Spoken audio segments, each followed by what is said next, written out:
Allow the children It's okay. It's okay. Off your mind. It's okay. Off your mind. Like me. Chai! Now wow, people wey suppose talk truth to power don't off mic. And if we talk, now 500,000 they go summer us, call them hate speech. But fear not, Maiyegun don't come.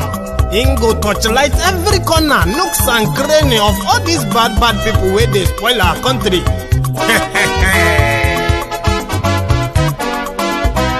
So my people make we laugh, oh, yo, yo. Maiyegun don't come, oh, yo, yo. My people make we shout, oh, yo, yo. Maiyegun don't come, oh, yo, yo. Maiyegun don't come, man of the masses, oh, yo, yo. Maiyegun don't come, oh, yo, yo.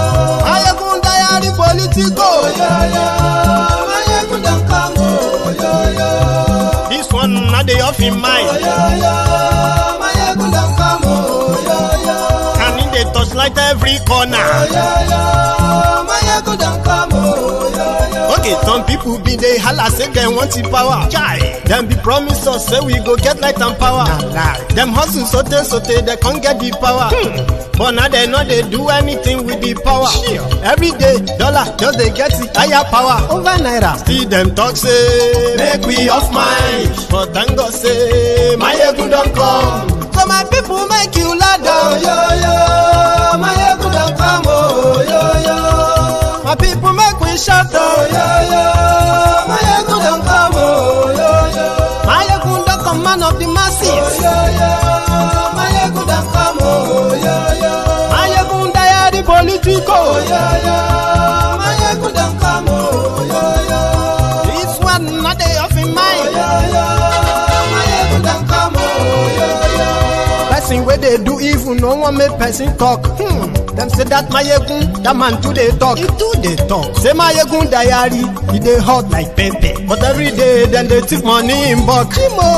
Woman picking, they the street they hawk.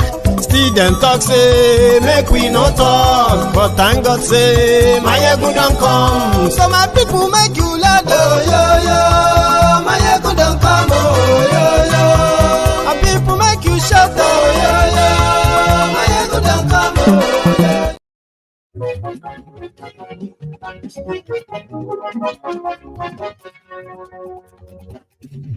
Hello there. Maiyegun la wa mo to do. Good morning to you, good afternoon to you, and good evening to you from wherever you are joining me from.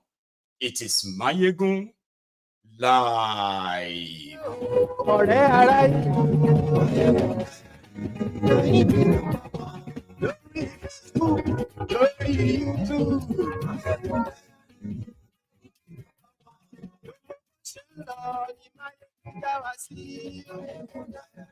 Thank you so much for joining me from wherever you are joining from.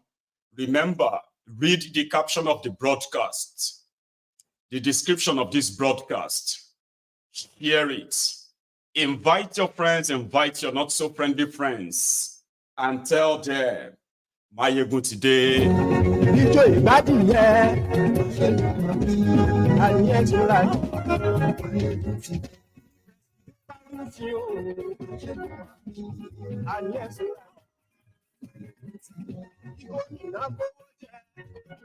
thiefnubu will bring more destruction to Nigeria, and a lot of you are going to live to witness it.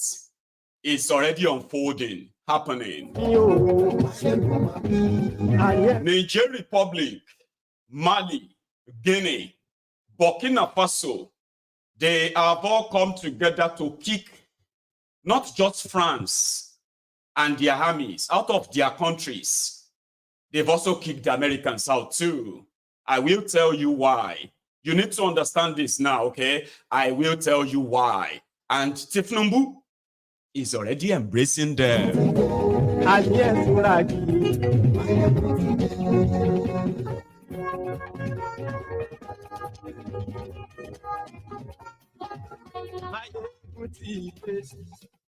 Motide.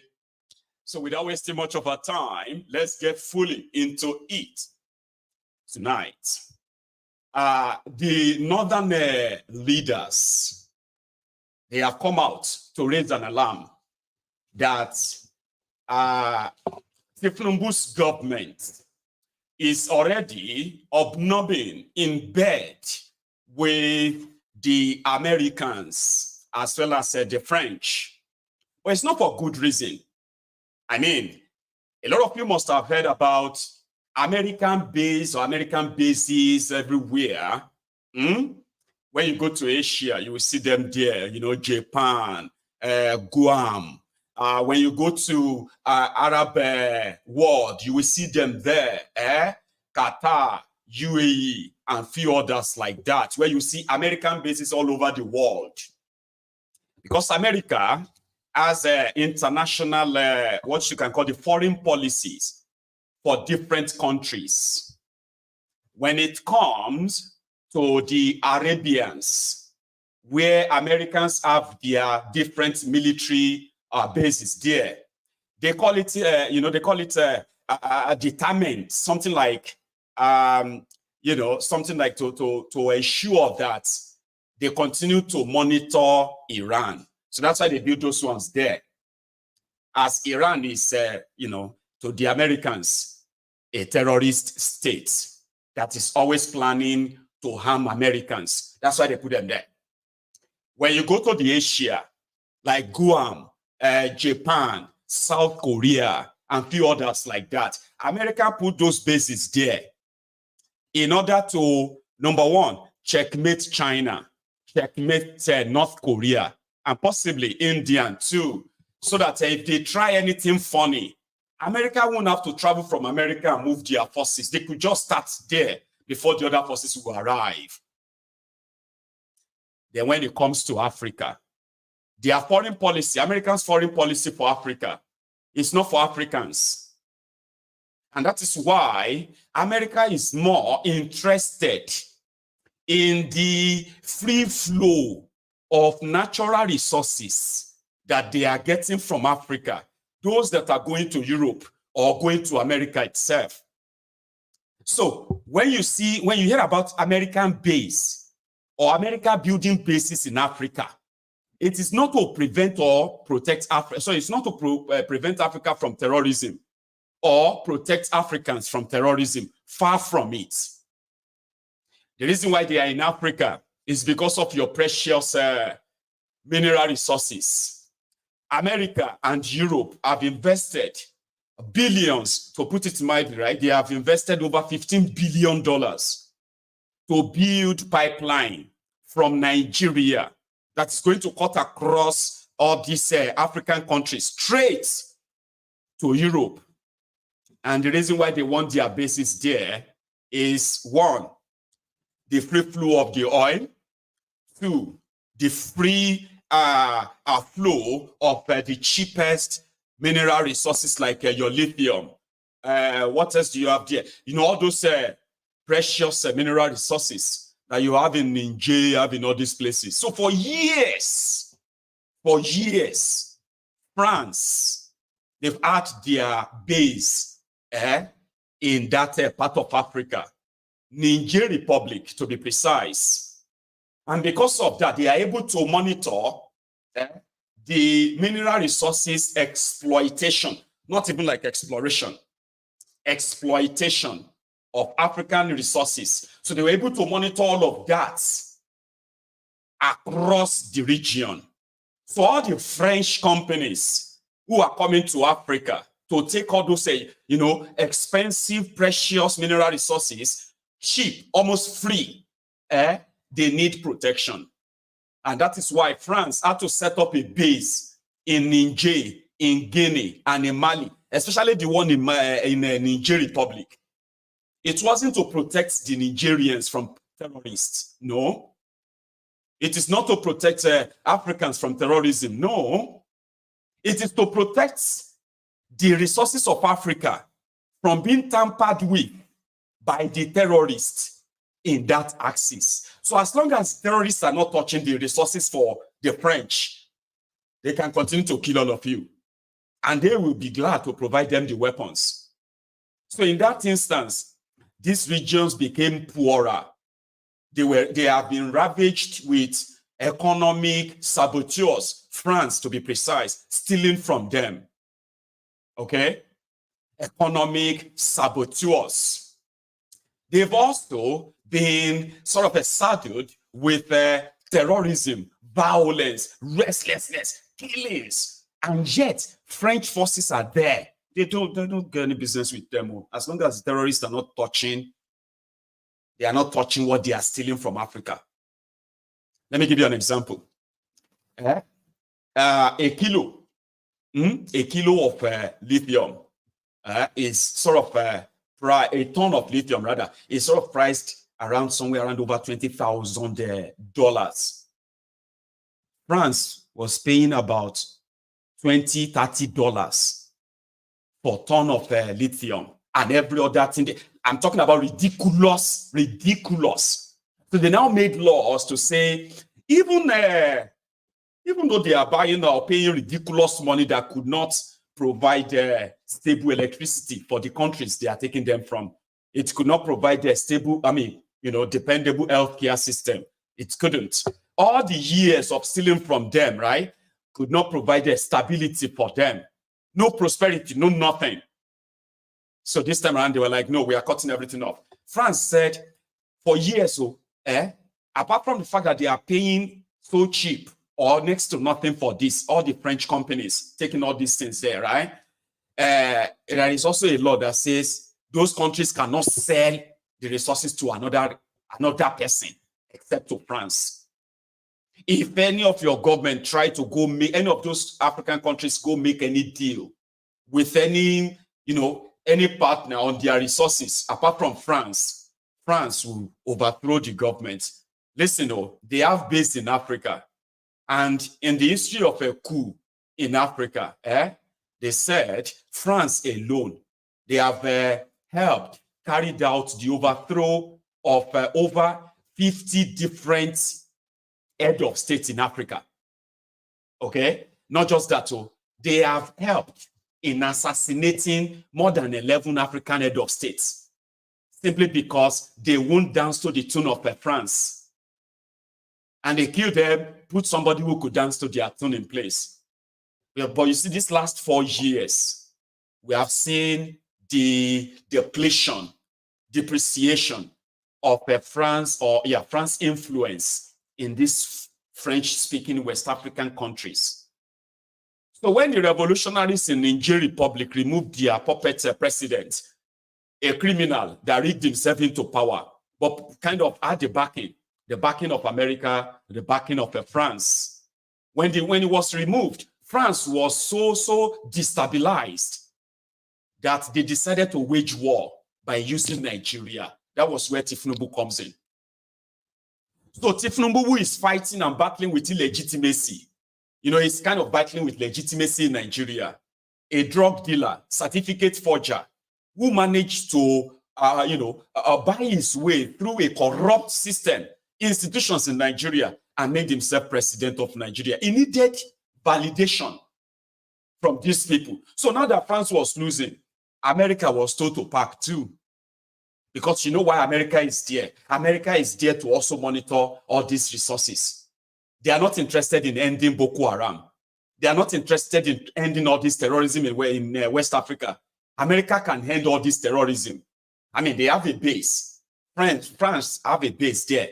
A base that actually monitors, with drone, that monitors the movement of these terrorists and their weapons. And most of the times, these terrorists have fought different, West African countries. These terrorists have fought their military on several locations with the France and American weapons. So all of these have now prompted to the point that they now said France should leave. America should follow. We don't want you here anymore.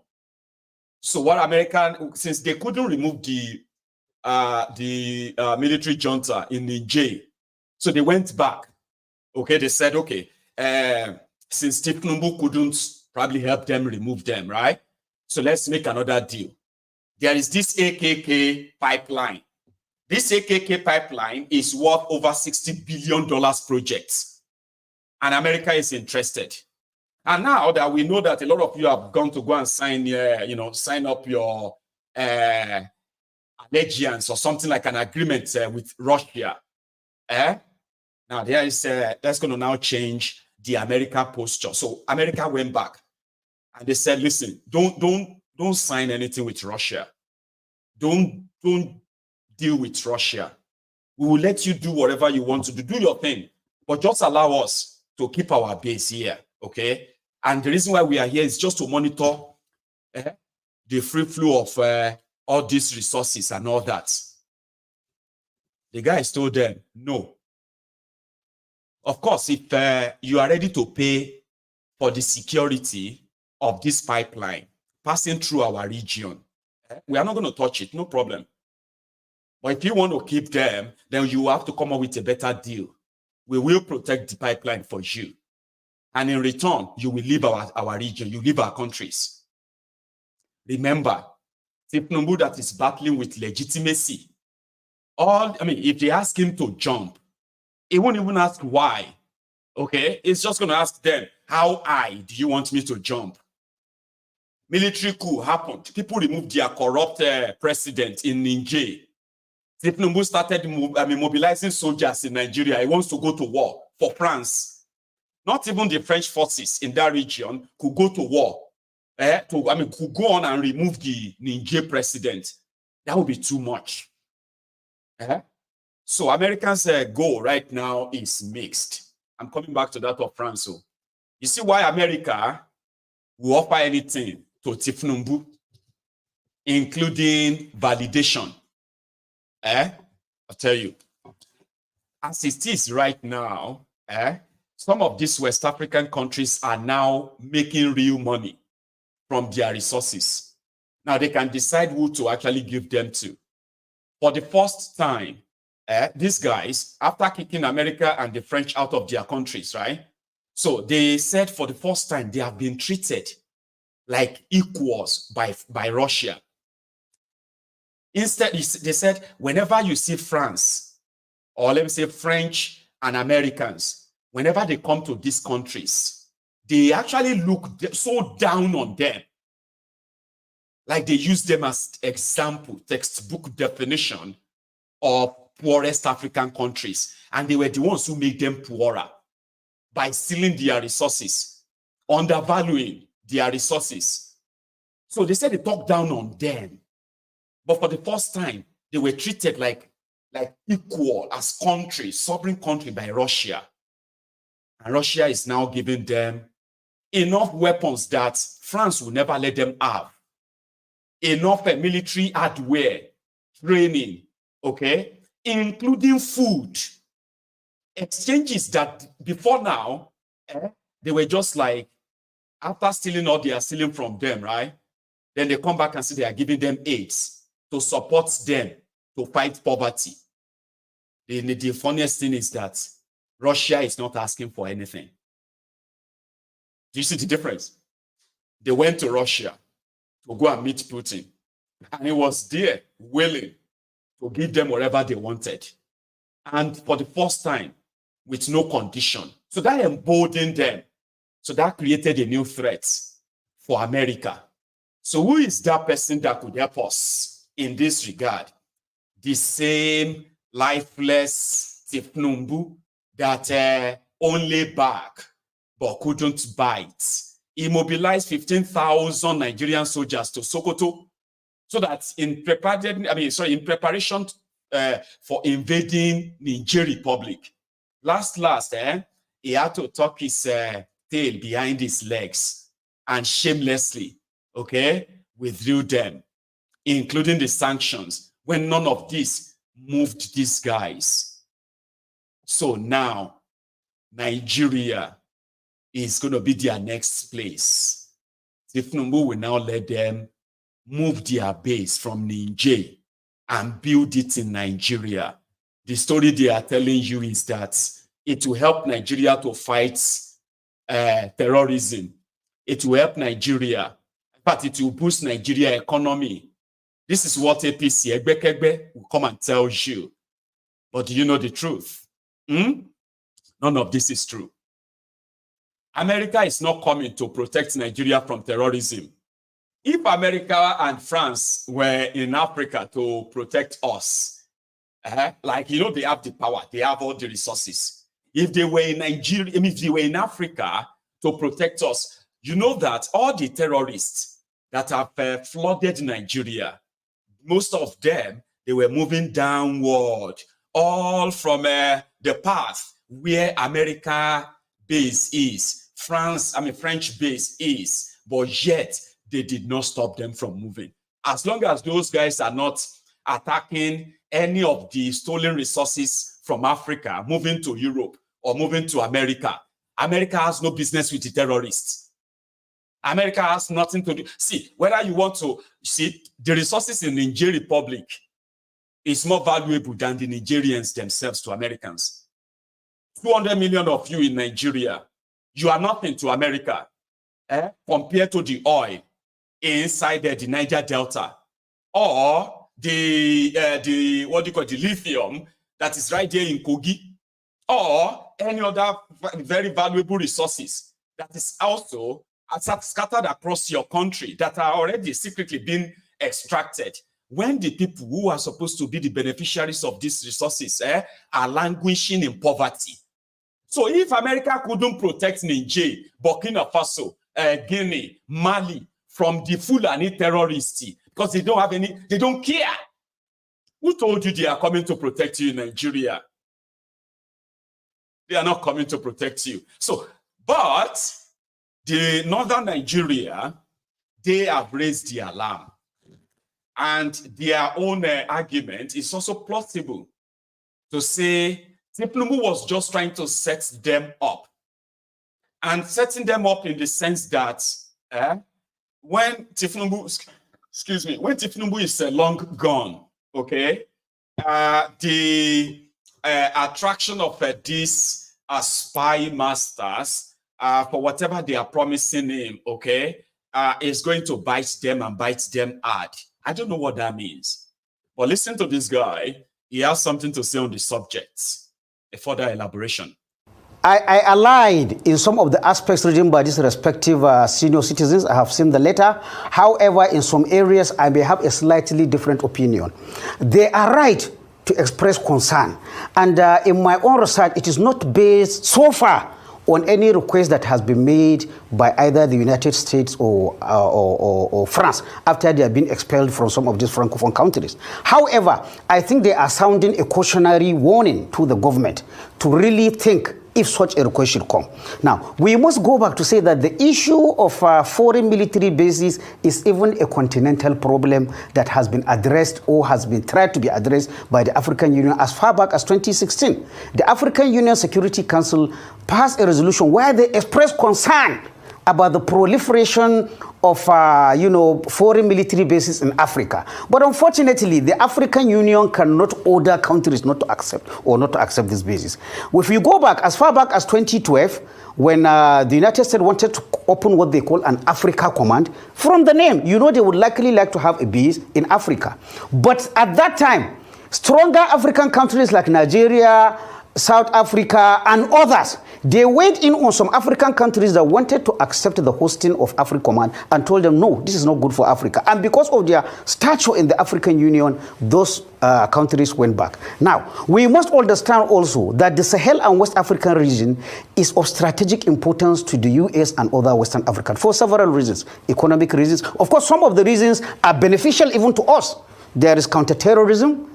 There is regional stability. They don't want spillover of people into their territories by migrants and the rest. There is also, the other issue is American or French or other Western countries' national interest. The region is rich in resources. They want to be there.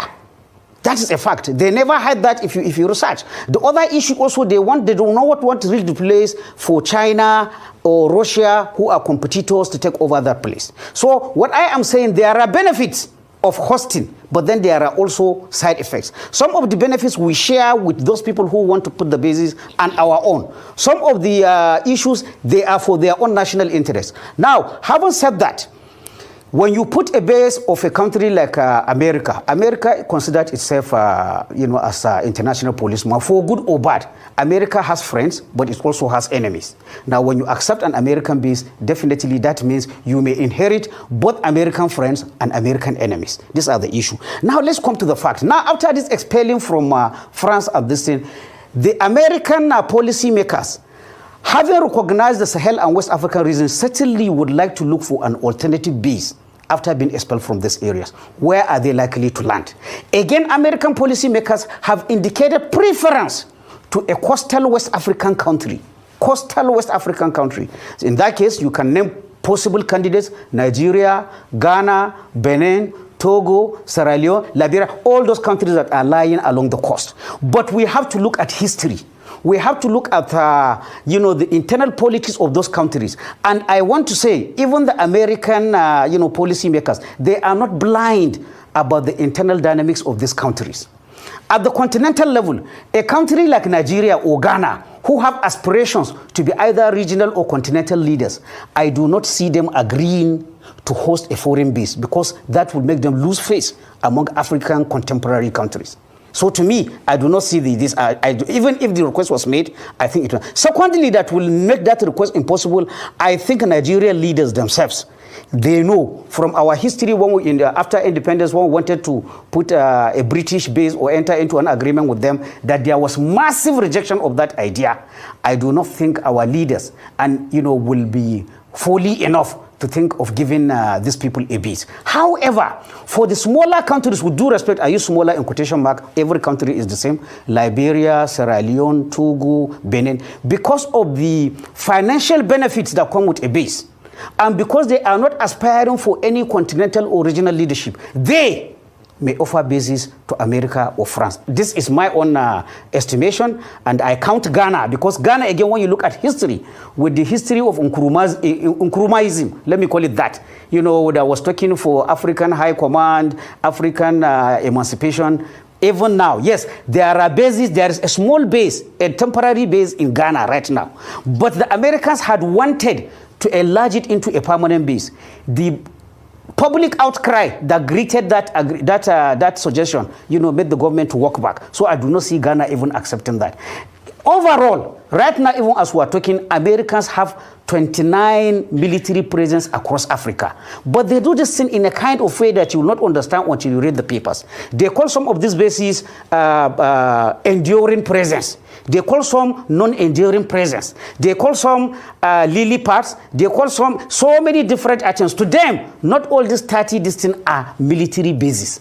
So again, it's a matter of technology. A matter of terminology. So I would like to say, in end, I do not see history, internal politics, regional aspirations of Nigeria. I do not see Nigerian leaders agreeing. Of course, I have pointed out that when you do that, it means you are putting China at arm's length. You are putting Russia at arm's length when you accept it. I don't think Nigeria has been known to be non-aligned. It doesn't matter what you think, my friends. thiefnubu has accepted. And as we are having this conversation, right, this is like a sampling public opinion. You will resist. A lot of voice will rise and say, no, there is no plausible or anything good about having either America or France base in any part of West Africa. It is not plausible. It is not to our own advantage. Remember that. It is always for sinister reasons.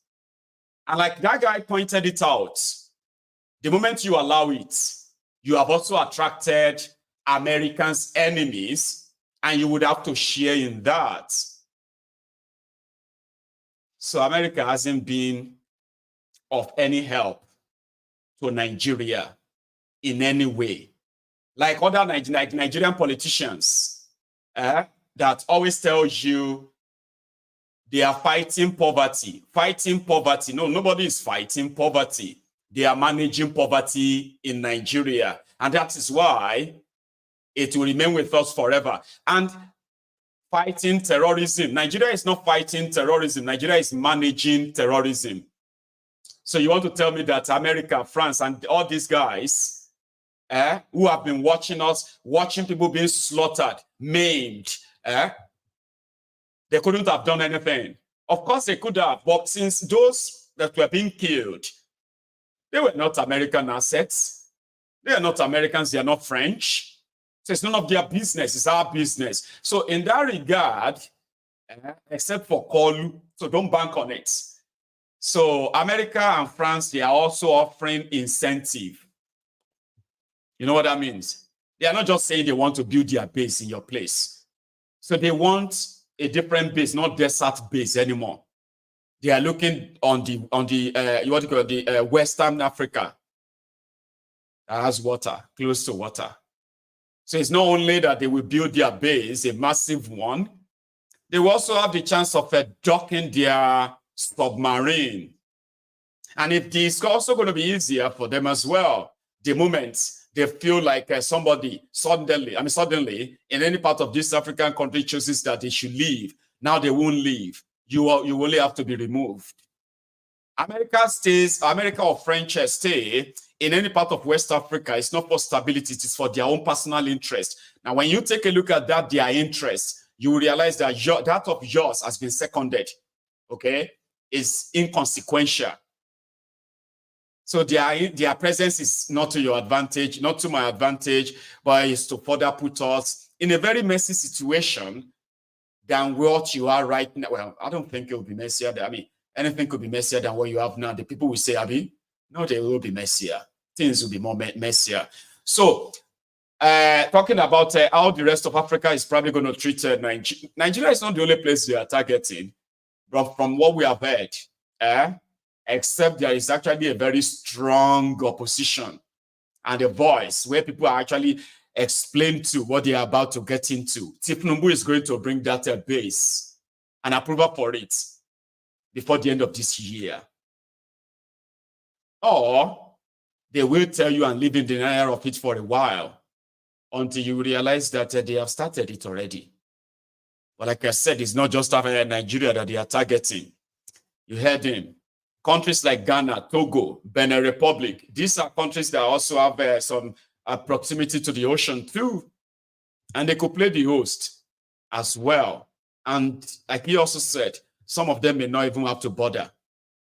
So they can take their base to anywhere. At least the base has been here at Niger Republic. I don't think some of you probably knew that they have this base there. And if you knew they had all this base there, you probably would have been asking yourselves, how come then the terrorists that are killing Nigerian soldiers, Nigerians, the ones that are killing the Burkina Faso soldiers, all these Janjaweed terrorists in the Sahel, killing and kidnapping, wrecking havoc, how come they don't use their base and drone to clear them off? The answer is simple. They are not there because it's none of their business how we kill ourselves. The only help they can do to us is to supply us the weapons, okay, to further continue the killings. Now that the resources in some of these African countries have now been pointed as the reasons why the escalating terrorism in West Africa is not going to leave anybody anytime soon. It is because these resources are being targeted, and the increasing terrorism is to displace the indigenous people of these communities, get rid of them and take over their land and begin to extract these resources. So me, if I have a shot to push, I will probably just be on the side of these northern leaders, because generally, it is not in your interest. It is not sellable. Okay? America could watch over Africa from their own country without visiting Africa at all. They have all the technology to see all of us and what we are doing. So they have all the technology to also, hear you. They can turn off the internet from America for the Nigerians alone. They can do a lot of things without even coming to Nigeria or Africa at all. So the military base there is more than just what they say it is to you. Okay? In the long run, it is the indirect imperialist recolonization. And the criminals in charge of Africa, if you probably show them those printed American dollars, they will sign the papers. And I hope when they sign it, it should be them signing their own end. I hope you understand what that means. However, going forward, yesterday, we spoke about the deportation of Yorubas from Lagos by the Sanwoiku's government. According to them, these are the homeless people they caught under different bridges, sleeping rough, and probably have no reason to be in Lagos, according to them. But the news was pretty much about, Yorubas being deported in Yoruba land. Sad as it was, a lot of people have come to the reality that it is just a smoke screen for what is still to come. Knowing that these guys have sworn that, for those of you who remember this, not only did they call on their deities and call on their deities in Lagos, the deities they reported the Igbos to. Watch this flashback, and the next, all the rest of the things I'm going to share with you will further make further sense, right? But before that, right, let me show you those deported from Lagos yesterday, the leftovers, sharing their own experience. We plenty, even outside to the day among us. You see.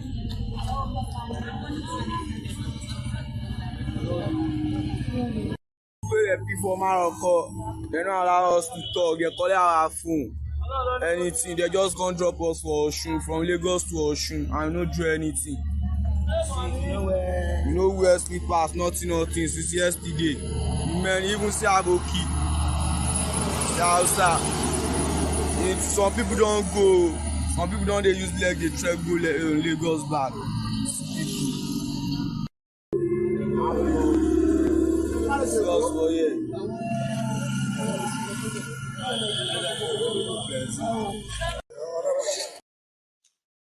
So they were picked up. According to them, they said the people they sent back, about 400 of them, they were supposed to be people living under the bridges, homeless, and they were Yorubas. That was what the report said, but they didn't tell us the whole story. There were other people that they picked up randomly, and they put them in on these buses. Hausa, who are like supposed to be northerners, Yorubas, who they believe come from God knows wherever you come from, just go dump them in Oshun. Oshun is like the last stop before you get to the border between the Yoruba and the Baribas. That is like the border. It's like taking them to the border and say, oh yeah, find your way. They were supposed to be Nigerians. And sanwoiku and gang, who are currently busy demolishing people's homes, finding fault and finding reason to kind of wreck people's lives. This is the follow-up to their electoral defeat, that they are working so well and hard to make sure that never happens again. And they are taking it on, especially the Igbos and the poorest people that may find themselves in that shit hole, the mega shitty Lagos. Remember that when this news broke, a lot of us who were Yorubas were so alarmed. How could they even let this happen? How did this happen? Who thought this? Who suggested this? But we didn't know that there were other northerners too. They were deported to Oshun to find their way to wherever they are from. And according to these people, they told them, don't ever return to Lagos. So as they were being dropped, some of them started trekking back to Lagos. And this is us talking about trekking about 200 kilometers to 250 kilometers, maybe. Is it up to that? Well, minimally 200 kilometers, right? From Oshun to Morocco in Isaleko in Lagos. But people have now told us that on a smoke screen. So that when you see them tomorrow, that they have deported some randomly picked up Igbo people. and send them back to Anambra, you are not going to say, it is them targeting the Igbos. So now let's at this point, take out the tribal, what have you there, right? And say, is this not to tell all of us, say, Nigeria is not for you? Telling people that you are a proud Nigerian is simply because you are a fool who has no clue about his person, your identity, living in denial and so proud in your foolishness. No apologies, by the way, okay? If you feel offended by that, I really meant that, all right? So you can't be a proud fool and not be told, you know what I mean? Like, how could you be a proud fool? Because a typical Nigerian believes that when something is yet to happen to them, it's probably not happening. Okay? However, you have a country where you are supposed to be Nigerians. And if you found yourself vulnerable anywhere, the system is meant to help you. But that is not Nigeria. You will go back to where you come from. You will be reminded that's at when, due. And the only place where this is so prevalent, proven, as sad as this may sound, is only in Lagos. Shocking. Maybe not. The politics of a divisive rhetoric, the politics of a tribalism, ethnicism, religious division, these are the pastime of thiefnubu and his gang. It's been working for them. I mean, the last election, didn't they call all of the Babalawos? Who put on their white wrappers, and they went on to talk to their deities. They went to go and talk to their lifeless deities that never could help them. They called them to help them punish the Igbos, as if to say now only the Igbos, the Lagos, where they vote in election. No? They asked their deities to help them block the Igbos in their homes. And after the elections, they went straight for your businesses, your properties. So if for the first time you are seeing them deporting Yoruba as their news circulated, it is the smoke screen. And I, as a Yoruba man, I am going to believe it. Because as they say, Wike, in Nigeria, the more you look, the less you see. The more you look, the less you see. The more you look, the less you see. When you look, the less you see. A lot of you have been seeing, I'll show you that one of people with tired apart. They pray to their deity to help them block the Igbos from coming out so that Sanwoiku can be your governor. Now, Sanwoiku has been rigged back in. Now, they are already ripping through people's investments, people's lifetime investments, demolishing your homes. All they need is just to give you a reason. Like what is going on in Mende now. Have you been following what is going on in Mende?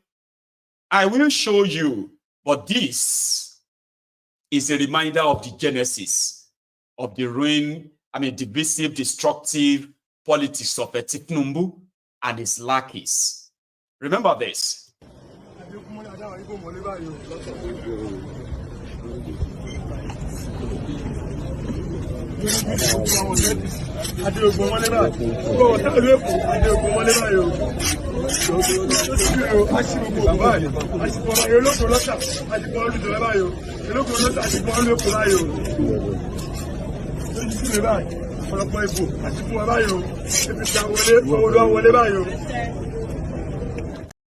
Then Sanwoolu came back and tragedy struck. And then you see those Irokirons, to Shitapalis, the Dabimoshedas, those ones whose future have completely been mortgaged. I am talking about the voluntary slaves. The voluntary slaves, the ombud slaves, the sophisticated morons, the people that you could possibly in the local parlance, I want to look at around. People whose destiny have somehow been used, celebrating the destruction of people's properties that have been in existence for more than 20 years, and successive governments, including those who gave the approvals for them. But suddenly, They did not get approval. Oh, somebody forged the approval. Oh, some directors, they did some schemes. Okay, where are those directors now?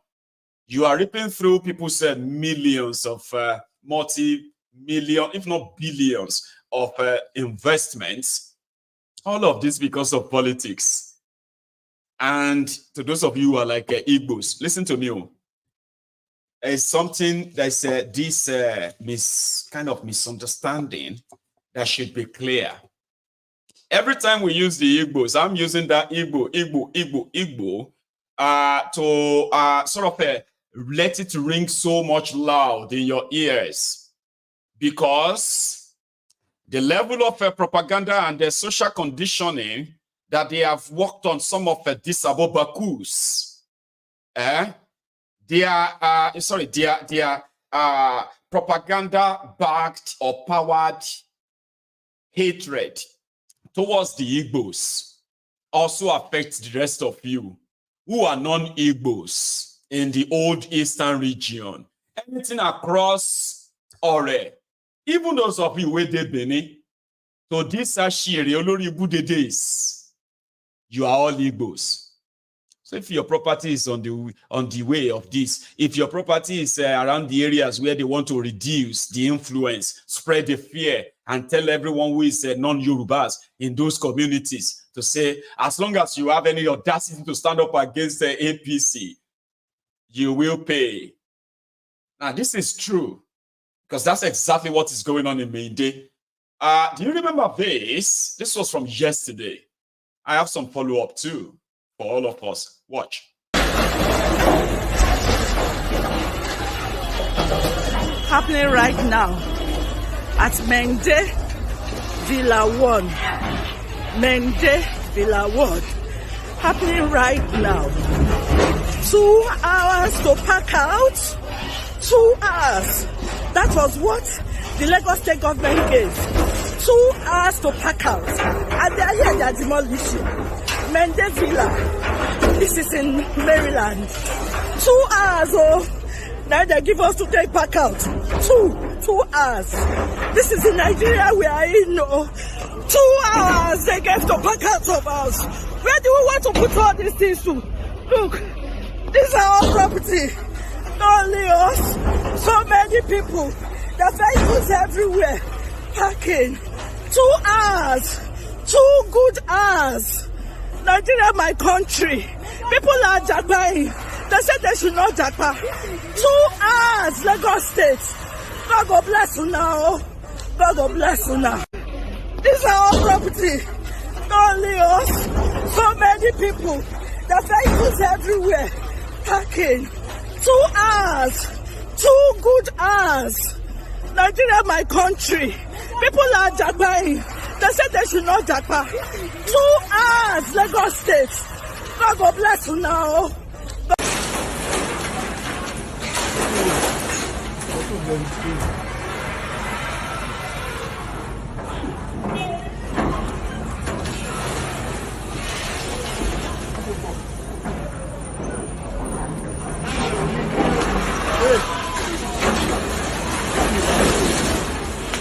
Without notice, so without notice. So people that don't have anywhere else to go to now, you don't be investing in this Lagos. God forbid. God forbid. If you have house in Aba, just be going there. If you have house in Ibadan, just carry yourself there. Oh yeah, hey, Julia,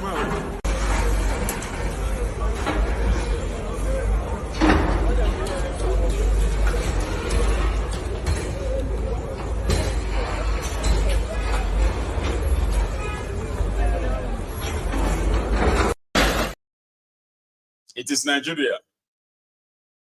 And they will do more. You see, those of you who are watching that video, you watching me right now, maybe you are seeing that video. Did you not see those ones they did in last year, towards the end of last year? What about the ones they have been destroying since the beginning of this year? They are coming to the street next to yours. All of you, all the places where APC, Egbekegbe lost, which is most places, they are picking those areas, looking at their plan and seeing which areas they have the Igbos or the Easterners or anybody that they think they have already, their houses are now blocking road channel. Listen, the people of Mende, that estate, right? They came out and they brought out the government approved plan for the entire space. They brought that out. They did not violate any planning or any town planning or what have you at all, any government set plan. So while they were doing that, then somebody from the commissioner of environment that is demolishing people's houses now, or demolishing the Easterners' houses mostly, right? So they now said, but there was this, there's this clause. You see this? You were supposed, see, the original plan is that you were supposed to be here. But we see that some of the directors who approved this place for you, they allow you to have extra 20 meter forward. You see this 20 meter forward. So we just designed a sort of a government plan, waterway plan, this plan, and we realized that assuming you didn't take 20 meters forward, here you get now, this is your house, so this is where your land is. So assuming now you did not come forward by 20 meters, we won't need to demolish your house. Okay, so that is there. But this was approved by the directors in the Ministry of Land. Yeah, we know. We don't know why people do that. It's very wrong. It's very wrong for them to have done that. Okay, so we are going to demolish everything. Really? Yes, we are going to demolish everything. Not 20 meters. No, not 20 meters. There's another plan now that we might show you now. Listen to them.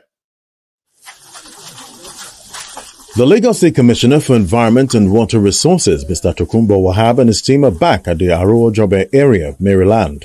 Barely a week after he visited the area to serve notice to property owners whose structures are blocking the System 1 drainage channel.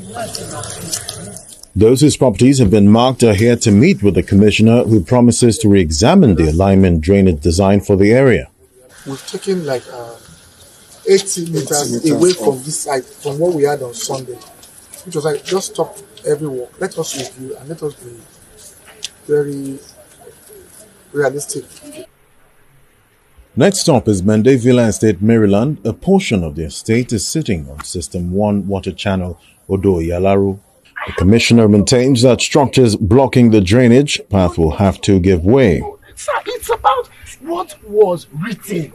If a panel was set up, are we saying that what the Lagos State government did as of 2009, 2011 was wrong? And we also went ahead and entered a consent judgment on this same issue? You can just climb on this, and then you can see it yourself. You can even take the alignment yourself. So, you can take the alignment yourself. He's sitting right inside Oduyalaru. To the surprise of the residents, a bulldozer is already on ground to bring down the fence.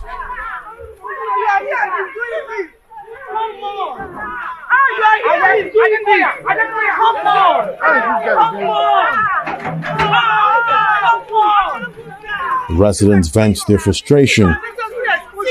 This is not right. This is not what we discussed. No notification, nothing.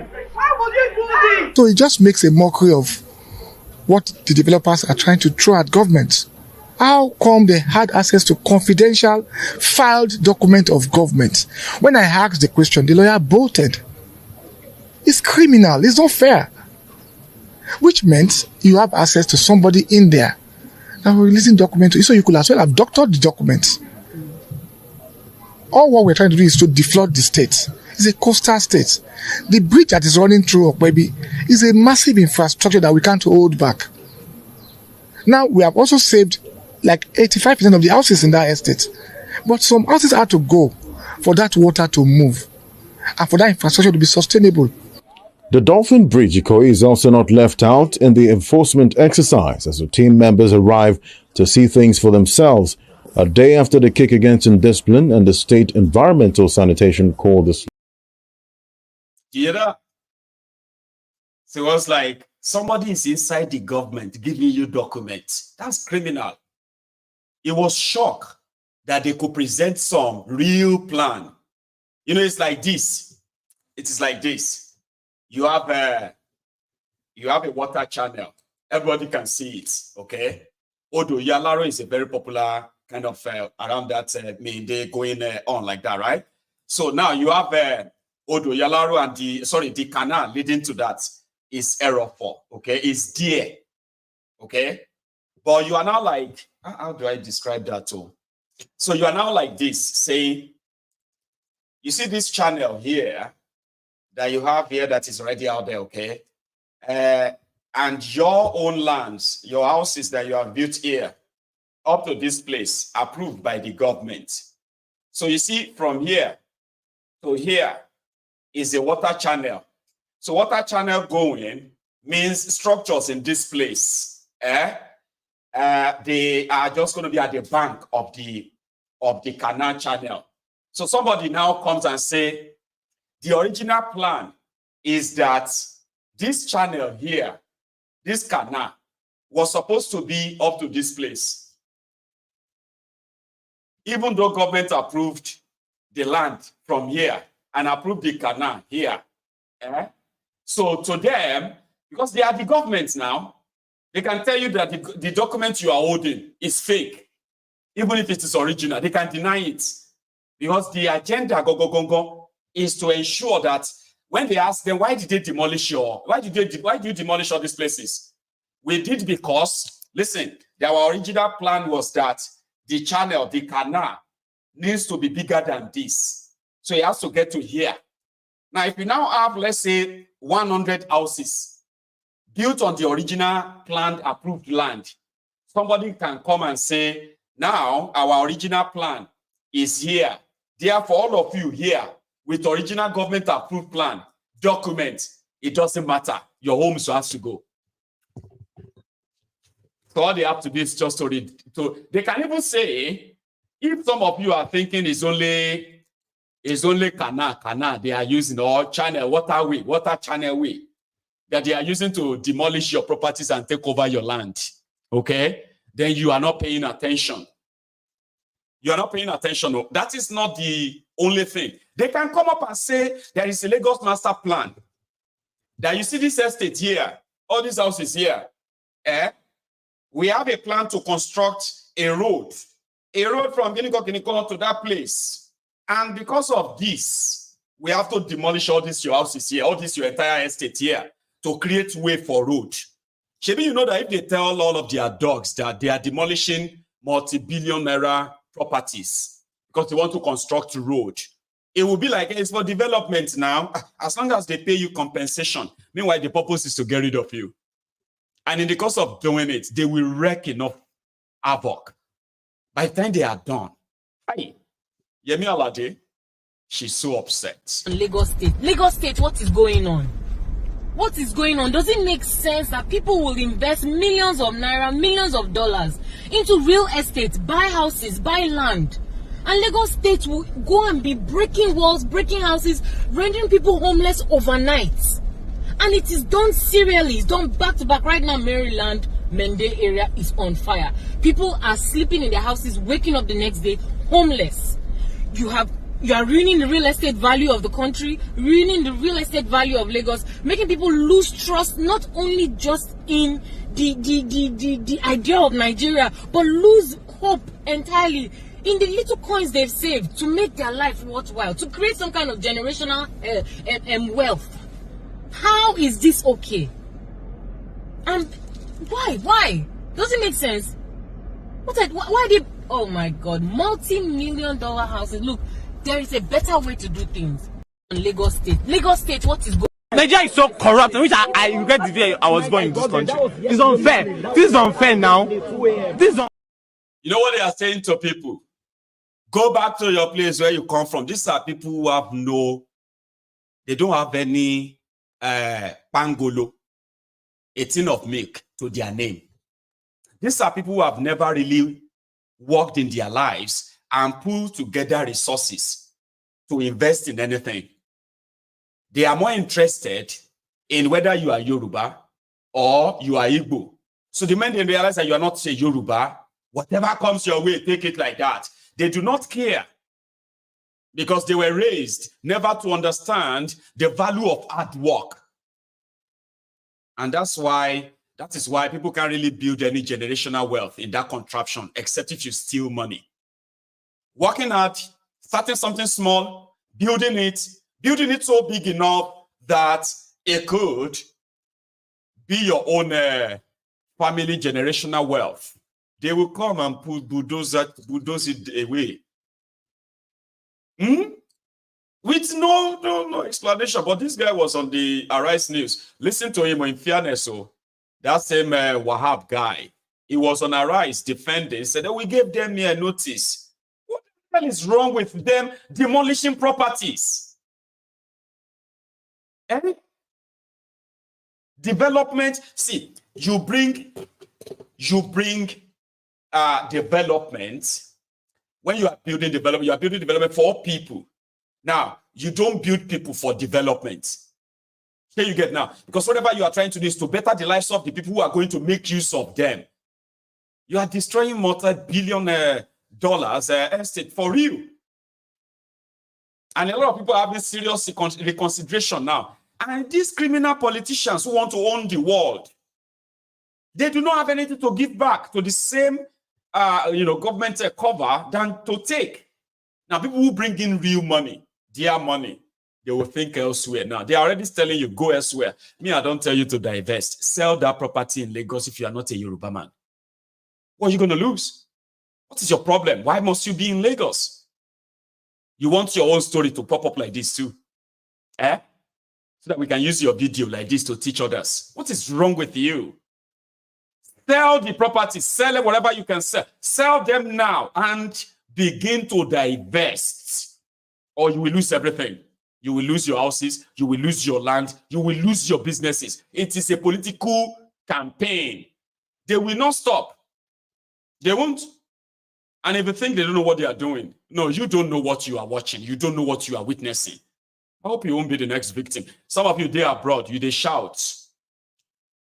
Defend Yoruba land at Kiniko. Do you think they are only going to be demolishing Igbo people's homes? So because, listen, you have other people who have their properties in these places too. Abi? They will demolish yours, demolish your parents' houses. If it now falls in the region, in the category of areas where they want to spread this fear. This doesn't make any sense. But the guy is feeling cool. He's feeling cool of himself. Listen. Mr. Wahab, there seems to be some sort of conversation lost in translation here, because you are saying the last notice was served back in November 2023, yes. And you heard the residents there, and our reporter was there, saying that they did not receive any notice. I mean, this story has actually gone viral. Notice, Oji, how come the developer was engaging me? But you yourself, the past 1 month, excuse me. Sorry. Let us call a spade a spade. Right. The developer was there, the Kinduru Jaye. How come he's been engaging us with documents and correspondences for the past 1 month? You were there yesterday. And the reporter also told us that you tried to stop the demolition. So why did you try to stop the demolition? Because I was still engaging them to tell them that some part of this estate will have to go. I was here last week Sunday. I came again yesterday with the whole team. Look, when you have, Steve is here, you have the best of our brains in the civil service. I can say it boldly, in the Lagos civil service. And they will not joke with a process that can hurt them and hurt their career. We sat down for over a week and we said, run through this process again. Let us walk back this process. We've given them enough notice for this past maybe 2.5 years. But let me now take ownership. I want to be seized of the facts. And they said, sir, this man, at this point, dredged this alignment. He didn't dispute that yesterday. But you see, let us leave the emotions.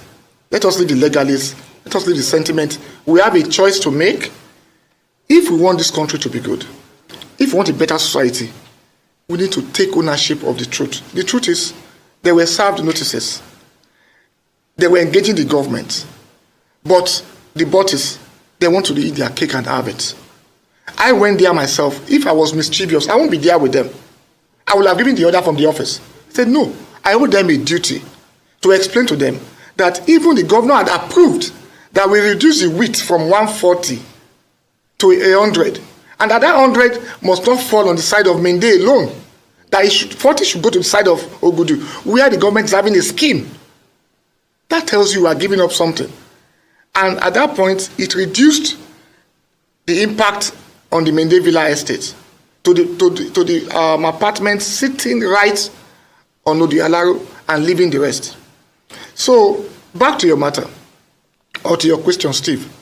If something was gazetted in 1974, and Nigerians, be who we are developers, we have some money, we choose to believe the law will not catch up with us.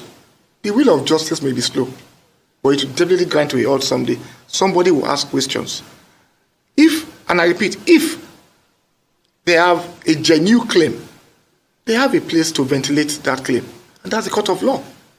The executive had done what we believe is for overriding public interest. One or two persons ought, I'll tell you, maybe yes, maybe no. But I can tell you, we've served them notices since 21, and the honorable member representing them is aware of it. We've had meetings upon meetings. Yes, for Koolu. Yeah. We've had meetings upon meetings, but the government, the race has started. Mr. Wahab, there seems to be... And nobody can stop it. That's what they do. I mean, you didn't give us any notice. Now you came here, you are giving us 2 hours. There are some of you that will probably believe that that's a lie. They probably gave them notice. But the notice is still being discussed. So, you know, like you are still talking to them. I say, why are you doing this now? Don't do this. Yeah. I say, no, we have to do it. Okay? So we have to do it, and we are going to do it next week. There wasn't anything like that. So to them, it's like they still felt like they are talking. While the guys have already signed they've signed the demolition of some of your houses. Some of you watching me right now, your parents' houses, even your own, they don't sign them already. It's only when they bring the bulldozers that will begin to say, then everybody will begin to say, oh, they are only using emotion to deceive you. What happened is that we have served them notice all this while. Why are you demolishing people's homes? If you want a water channel, you can build a very brilliant, great water channel that won't need demolishing people's homes. But it's all charade. And we know why. So I just thought I should leave that there. So let's leave that there and move on. Not move on far away, per se, okay? There are some abandoned government properties. High-rise buildings in Lagos Island, Ikoyi area and all that. Osborne. You know Osborne, Ikoyi. So this guy, Environment Commissioner for Lagos, is the same guy who has been, discovering all these under-bridge apartments. Seriously. They discovered one, right? And they said they found 86 tenants, 86 rooms built under the bridge. And it was 250,000 naira per annum to rent the place. About 250,000. Somebody did the math. So they said that that means somebody was collecting about 18 or so million naira per annum. So 20-something million naira per annum. In Lagos, so Korale. But here, I believe it's a federal building. And the guy was there too, Baba. See people living, they call them squatters. In New York, in America, they call them squatters. So when you see that people are not in this house, you can move in. Some Americans say that, they hated. I see them discuss that online. And I'm like, how is that even sensible? Like, immigrants will just come in, they have no place to stay. They just found an house and they feel like the house is empty. And they will just move in and be living there. It's ridiculous, you see. But in Nigeria, they have different abandoned properties. Most of them, after Nigeria, Nigeria's federal capital territory was moved to Abuja, some of these buildings were abandoned, uncompleted, just wasting and wasting away there. But they believe that there are Nigerians who, criminals who are like living in those places. So this guy visited one of them. I want to share with you how it went. It's not about the visit, it's about people dwelling there. So they've been given a week to vacate. They can't demolish this particular one, but they just want every of these squatters to leave. Right? Here.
Who rents this place? Who is your landlord? Who are you paying to be living here?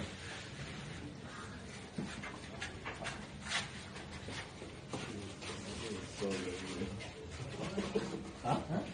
I said you're welcome. Thank you. I'm not the one that raised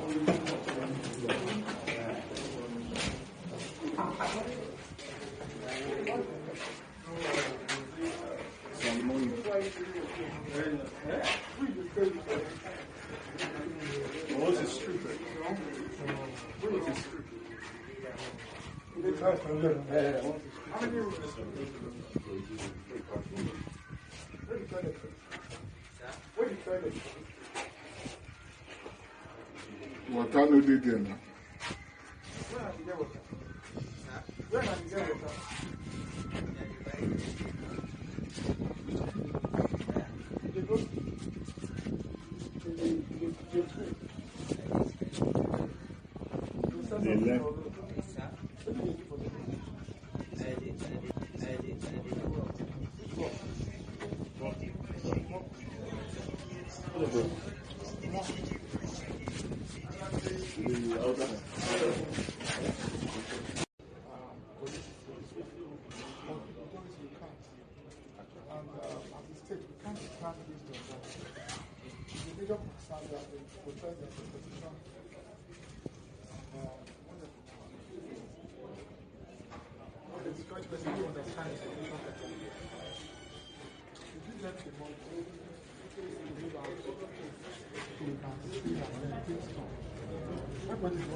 So that's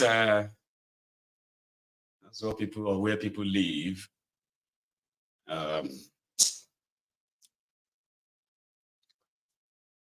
And that's just about housing. What about road? You've been hearing about the coastal road or coastal highway controversy. The coastal highway to nowhere, Demolition projects. And you've also heard a lot of us who have been talking about the east-west road, the supposed road that if you indeed have 15 trillion naira to spend on a road construction, it would be ideal if you actually divert that to roads like that and many others too. Unfortunately, you are all thinking or talking to the wall.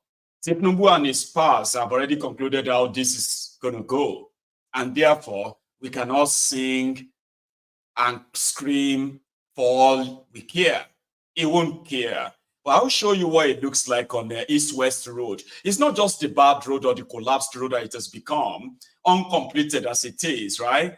There are so many other threats to this existing, well, almost non-existing road, east-west road. A report from a reporter, Arise News reporter. I love it. And the credit goes to them. Watch this, east-west road. If you have not encountered this before, I pray you won't. And there are over probably about 6 or 7 states that, you know, this endangered road is going to ensure they were cut off completely from Nigeria. I want you to listen to this, please. From the rainforests, waters escape through the barriers along the east-west road. The current flows fiercely to the other side, where a petrol tanker lies prostrate and beaten by the rushing waters. The east-west road is flooded at the Olokobo and Okobe axis, not very far from Ahoda in Rivers State. Here, the gridlock weaves a tale of frustration as passengers alight from vehicles to join others trekking the long distance. Number one, tell Nigeria to do their own. Make it 100 feet. Because they know that their own is 50 feet. Nigeria refuse to do their own. Look at how we are suffering. The situation is horrible. We never expected it to be like this. In fact, one part of the road has cut into two. The federal road has been blocked for over 3 hours. We have been in this very traffic because of the flood. The flood is coming with a very big hit at that. So that's why I'm doing this to enable us, because I'm traveling to Lagos, to enable us to move ahead. We left Warri by 9 and we finally got to this place by a few minutes to 12. So the driver said it's no longer going, that his colleague told him the road is completely blocked. At various points, the trekking tired travelers hop onto the back of trucks and open vehicles. There are also instances where some desperate travelers do not mind any form of assistance to climb out of the surging waters. I took a bus from DSC roundabout heading to Port Harcourt, but on getting to a place there called Kebo, I don't know the actual name, we're told the buses could not move any further. So I've been walking for the last 1 hour, and I've seen vehicles that have fallen on the side, and a lot of commuters are walking. The traffic is really long. For a mother with twin babies, it is a harrowing experience traveling on a flooded road, but many are determined to continue the journey. The coming days may be scary as flood waters continue to rise on the Trans-Niger Delta Road. It's very, very tough and critical. I will advise anybody coming from Bayelsa State to Port Harcourt to be very, very careful. If they can't face the pressure, then they should stay at home. That money, when they don't pay federal government, when they bring and come, give us. Nothing like east-west road. You don't break down. You don't tear, you don't pull out. It is difficult. I don't think that people can pass through this path. By tomorrow, this water, nobody except tipper, no vehicle can pass. I spent almost 5 hours instead of 10 minutes on the short stretch of the Olokobo and Okobe axis of the east-west road. The prayer is for the flood to recede But if that doesn't happen, then some states in the Niger Delta will be inaccessible by road. Ovieteme George. Ovieteme, thank you, sir, for that. That's a report, you know, just so you see what the east-west road looked like. And you think it's just the flood water. You see that? You see the area view of the whole area there. It's a swamp. Okay, swamp. And that is what the Niger Delta part of Nigeria mostly like. Okay, and this is why after spending over 600 billion naira, you won't believe that, Abby. That's how much they have spent on that road in the last 21 years. Over 600 billion naira. It's so ridiculous, right? That initially they said the project was going to cost Nigeria 115 billion. Then they reviewed it and they changed it to over 300 billion. Then later they changed it to over 500 billion. When Bokuwari came, the reason why I didn't touch it at all is that it's going to cost Nigeria about 10 trillion to build the east-west road from 110 or 115 billion. So if anybody who won't build that now, it will cost them 10 trillion. Okay. Now, thiefnubu is about to start a 15 trillion road over 700 kilometers. And you know something? Yesterday, I asked you, what is the stretch of the third mainland bridge in Lagos? And somebody finally gave me the answer. A lot of you gave the answers, okay? And that is 11.8 kilometers. Listen, from their coastal road to nowhere, they are planning to construct, you see that size of third mainland bridge, they are planning to construct 28 of that. That's what the east-west, I mean, it's the coastal road they want to build. That's the plan, all right? And from what, we know, you can continue to live in that land. If thiefnubu finishes 30 or 25 kilometers, and they have been able to help build a road they wanted to build in front of the Eko Atlantic City, everybody could kind of go to the Eko Atlantic City, their own rich noble friends, right? Buy houses and spend money. And then you go realize, say, you see those people who still have job and all the jobs that they will be lost, none of them will be replaced. And this is actually not because of you or any development. But whatever makes you sleep well at night, believe it, I will be here to remind you, even if not 2035. That's just that. And but Author-Asia, I think, will disagree with me. He wants you to believe that at the end of the day, thiefnubu. Listen. Thank you very much. Thank you, the grace, the Archbishop of Abuja. Thank you very much, my brother and my good friend, King George. Thank you, ladies and gentlemen. Thank you. This first time I'm coming here. I was born as an Anglican. But the unity in your church is very wonderful.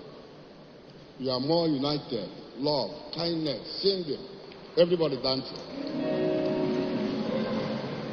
Yeah, but I have to beg you, anybody who wants to take Holy Communion with you, allow me to come and take Holy Communion. You can change him to join you, because we are worshiping one God. We have this President Buhari is a Muslim. But God instilled in him to go and look for George, a Christian. Out of 200 million Nigerians, look at that George. That shows that Tinubu has no boundary. No boundary. If you come to Abuja, you see Wike is Igbo man. You see Umahi is Igbo man, minister. Everywhere, no boundary. All the type of people we want. To lead Nigeria, after 80 years, Nigeria will change. It started changing. Now I beg everybody to support him before we die. I have nothing to... Nuisance Lele. He is a criminal, by the way. And there are some deluded young Igbos that worships him. He's got so much money. too much money, auto easy, he has a oil block, he's the richest man in this or that. I'm like, some of you are just so stupid. And stupidity is not, stupidity has no real tribe or ethnic. He is a criminal. And if you are looking for one of the career generational criminals that were spread across different parts of Nigeria, helping the establishment to help continue to loot your common patrimony, this guy is one of them, right from the days of Abacha. These are people who have wealth without any, without any real production per se. It was made by the establishment. And that is why it will continue. It was one of those who wanted to make themselves godfathers in eastern Nigeria. You want to be governor? Oh, he can just give you. And he's so good in giving this support. His support and his dirty blood money, right? To so many unfortunate politicians, put them in power. Those who don't give a damn about their people, you will trace this guy's money into their political rise. It's been like that. And when Bokwari was there, this is what he was doing. He was one of those who are helping the Bokwari to further promote and sponsor some of the violence that you are witnessing in eastern Nigeria. I say this with all confidence because I know him very well. I know those of you are so ignorant, right? To not see how evil, the contribution of its evil or evilness to the ruinous and then destruction that we have witnessed in eastern Nigeria in the last 8 years, especially. But yeah, he's telling the Easterners, because thiefnubu is welcoming and there's no boundary, everybody can get there and get something. You see wicked now, should you see this, should you see that? So you should support thiefnubu. In 20 years' time, Nigeria will just be great. Madman. And there are many. But to the Americans, they actually know thiefnubu. Sure, you know. Let me play you this. This is how what Americans knows about thiefnubu in one of their charts that some of us eavesdropped. Listen to, right? Now this one happened. Yeah, can you break that down for the new people about the president of Nigeria and ties to Chicago? The president of Nigeria, the right now president of Nigeria, was a major heroin supplier between, like, as I remember. I'm talking about knowing him directly. In the late 80s to the early 90s, he was a major heroin supplier. Him and the other guy was either his cousin or brother, right? They ran a bunch of heroin through Chicago through the cab systems, right? And so I'm telling you emphatically that the president of Nigeria right now was a major.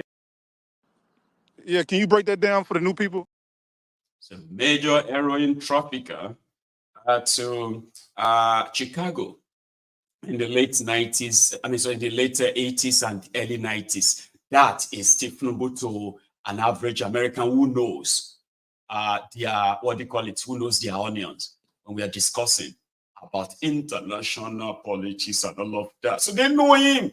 But you want me to be the one to come around and stop talking about this criminal and his friends? They know him. Everybody knows thiefnubu. Heroin trafficker. His wife, heroin trafficker. Is is a few of people associated with them. Heroin traffickers. You can't change that overnight. It's not done. And then the country led by an heroin trafficker has a lot of these people as the consequences of a mismanaged country. A totally destroyed country. No thanks to those of you who are enabling them. Your future.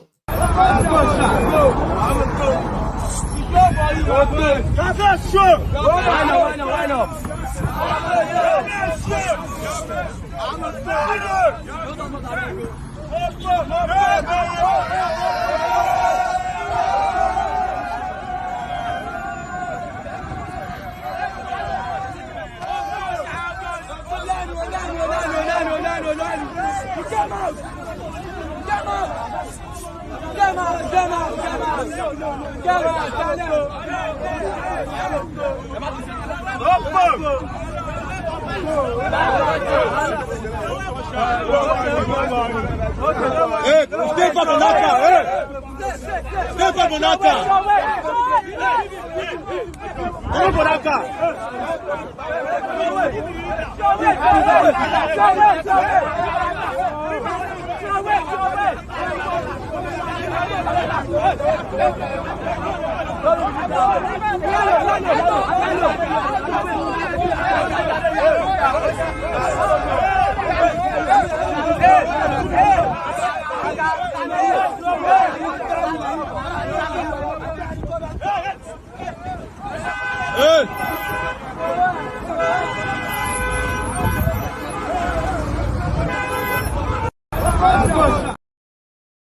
Your future. That's Lagos, by the way.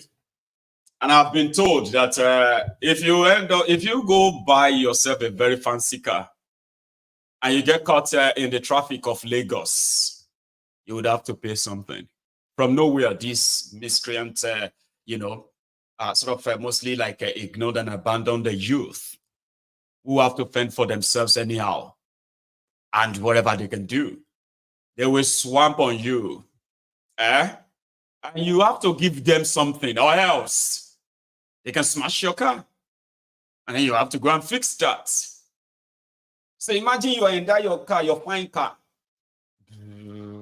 They hear there, that your what do you call it? Your musical, whatever is blasting like boom, boom, boom, boom, boom, boom, boom, boom.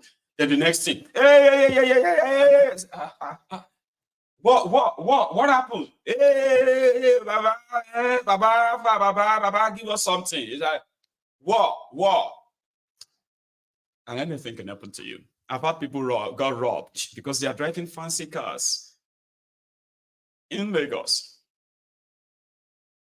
Because you see those people that are not being, you see this wealth that is not really being equally shared. When the rich, when the poor have nothing to eat anymore, they will first eat some of you where they look like say you are rich. When they finish eating you, then they will go for the rich. I actually want to see that, but it's just that we need to do something now because now us they go eat first. Because we are the ones who have no protection. We are the ones who have no special guard or anything. You and I, we are hustlers, doing legitimate things to build a normal life for ourselves and our family. Some of us are really going to be very successful. We are still going to be the ordinary people, So we are the closest to the victim of this failed government and failed country. So now you and me, they go first targets. When they finish with you and me, they will now go for those ones who have built themselves tall walls, barbed wire walls, right? With AK-47 wielding security men, they will now go for them. That's why I don't know if I should say I want to see that because I may not live to see that because we will be the first. We will be the first. So, going forward, so, this guy I heard is I showed you yesterday as well, Peter Obi's meeting the obedience in Toronto, Canada yesterday, right? But it didn't really end there. This one is coming from a man they said possibly is the mayor of is it called Brampton? African Wahala. Is that called Brampton or Brompton? I've tried to go and look it up. I just kept forgetting. Is it Brampton or Brompton? Anyway, listen, he had this to say when he met with Obi in that same Canada town hall meeting yesterday. I think I should show you. Wonderful to see for Nigeria. I went to Nigeria for the first time in 2007, and I went to Lagos, and I fell in love with the country. And 2 years ago, I went back, and once again, I went to Lagos, and I went to visit Ode and Ife, and I toured the country. And every time you go to Nigeria, you say to yourself, "When can I go back?" And this is the mayor of Brampton.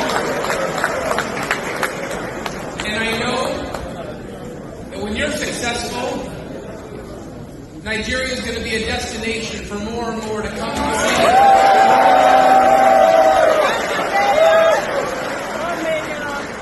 To invest, to help grow businesses. The tech scene in Nigeria is one of the best in the world. We know it's only going to grow. Nollywood, I was blown away with the size of Nollywood. The only thing I'd say is maybe Peter can help us with the traffic in Lagos. But in all seriousness, when I say I hope you feel the love, there is a love for Nigeria in my city, and I see it across the GTA, and I think the crowd you have here today welcoming you here shows that there's a love for you and for Nigeria. So on behalf of my city, I just want to say welcome, and we love Nigeria.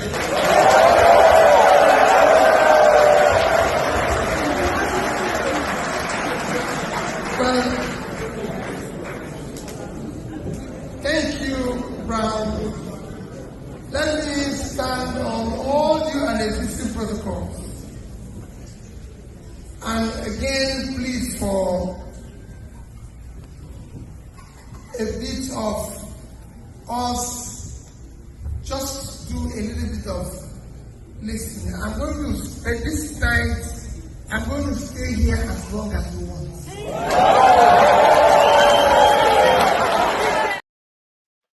Which was now a past event. But if you are in Canada, okay, and Brian of Brampton wants to visit Nigeria again, tell him we can get him a one-way ticket straight to Ede and on the next available train trip, like this one.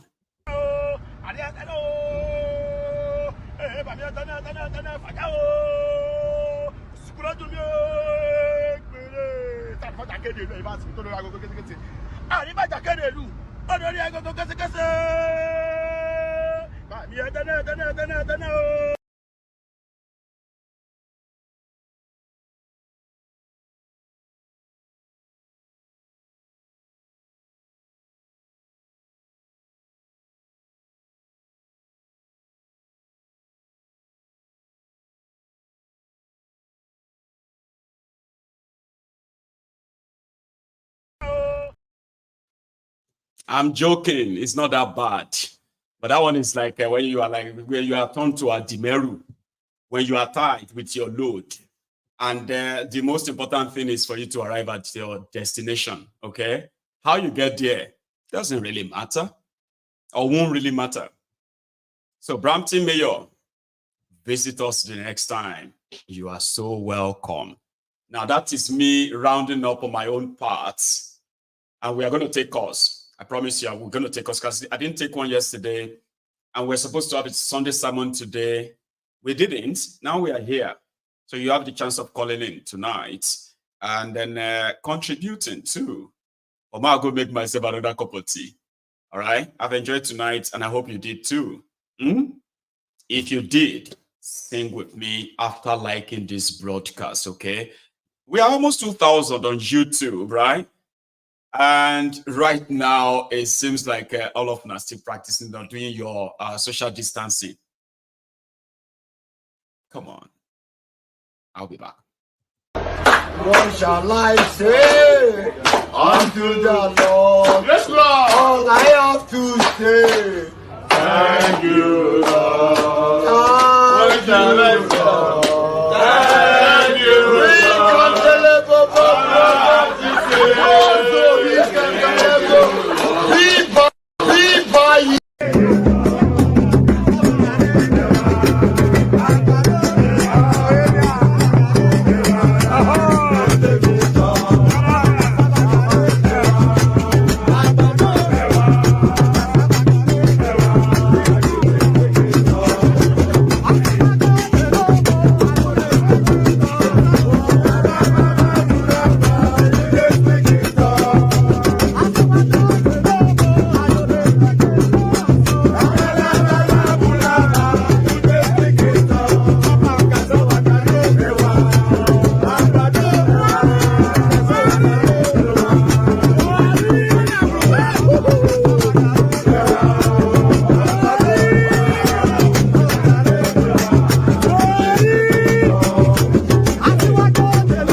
go, abala bala bula ba. You dey speak in tongue. Are you speaking in tongue, Hello. Lady Charm? How are you? Hello, Maiyegun. Good evening. How are you? Good evening to you. I'm very well. Thanks for asking. So how are you? Oh, fine, thank you. I hope you've had a good weekend. Well, so far so good. You know, I try to make the best of everything. Good. So we've you know what? I've been thinking about this Lagos Calabar road, right? So I think I was having a conversation with my sister. I was saying to her that this so-called Lagos Calabar road that they want to build, that I don't believe that they want to build any road. I was literally saying to her that I don't believe they want to build any road. I said to her that they probably sold all that whole landscape to someone, right, who will build a structure there and then exclude Nigerians, right, because that's what some foreigners know how to do, build things and exclude Nigerians within our own country. Now you tell me that America and some other countries want to build bases in Nigeria. Let our people open your eyes and open your ears. They want to build bases in Nigeria, right? And they want a coastal area. Do you see where I'm going? I am following you. Because you and I know that even they're not going to build any stupid road. No. Right? They're not going to build any the road to nowhere. And from what every other person has said about that so-called road, they said they were going to build it on the other side. So even if per chance they're even going to build anything, it's not in the place where they have, been destroyed. You have to ask yourself, what was the expediency for destroying all of that property? But it's to show commitment that they can do what they can deliver on what they said that they would deliver. So if they told them that they wanted a coastal area and the agreement was that, okay, we'll build this base, right? But you're going to give you a coastal area. You have to show us your commitment to providing us that coastal area. Then you go again with expediency and destroy all of those things to show your commitment. Because there's nothing to show that there's nothing because, to say that, like, I think this lady from Arise TV was saying to them that they should produce the, I think some documents. Environmental inspection or something like, Yeah, to show that, okay, they've done all of these things and actually, they followed due process, basically, right? But they haven't done that. No. But they expediently destroyed all those houses. And now we're hearing America wants a base and they want it in a coastal area. Maiyegun. Okay. We should see. But they are telling us right now that the American and French base, they are planning to situate them in the north. I wasn't even thinking about this. That's another eye opener. That should shock us when that is announced, yeah? But you know that they're not going to announce anything to us. They're not going to tell us anything. And they say, our people have ADHD, short attention span. So until they bring something else, and then we'll all forget about this road and look at something else. And that's the way that the politicians have always played us. They do something ridiculous, and then we're all talking about it one moment, and then the next moment we've pushed our attention somewhere else instead of focusing on the real thing. That's where the problem is. And then we talk a lot about illiteracy, because I've been listening to Education. She's been calling in and she's really showing concern about the education and everything. Yes. You know that there's a massive fear in the Western world about Africa. Africa has the largest number of youths, right? Yes. Africa has, I don't know how to explain it, but there is a fear that we outnumber them, right?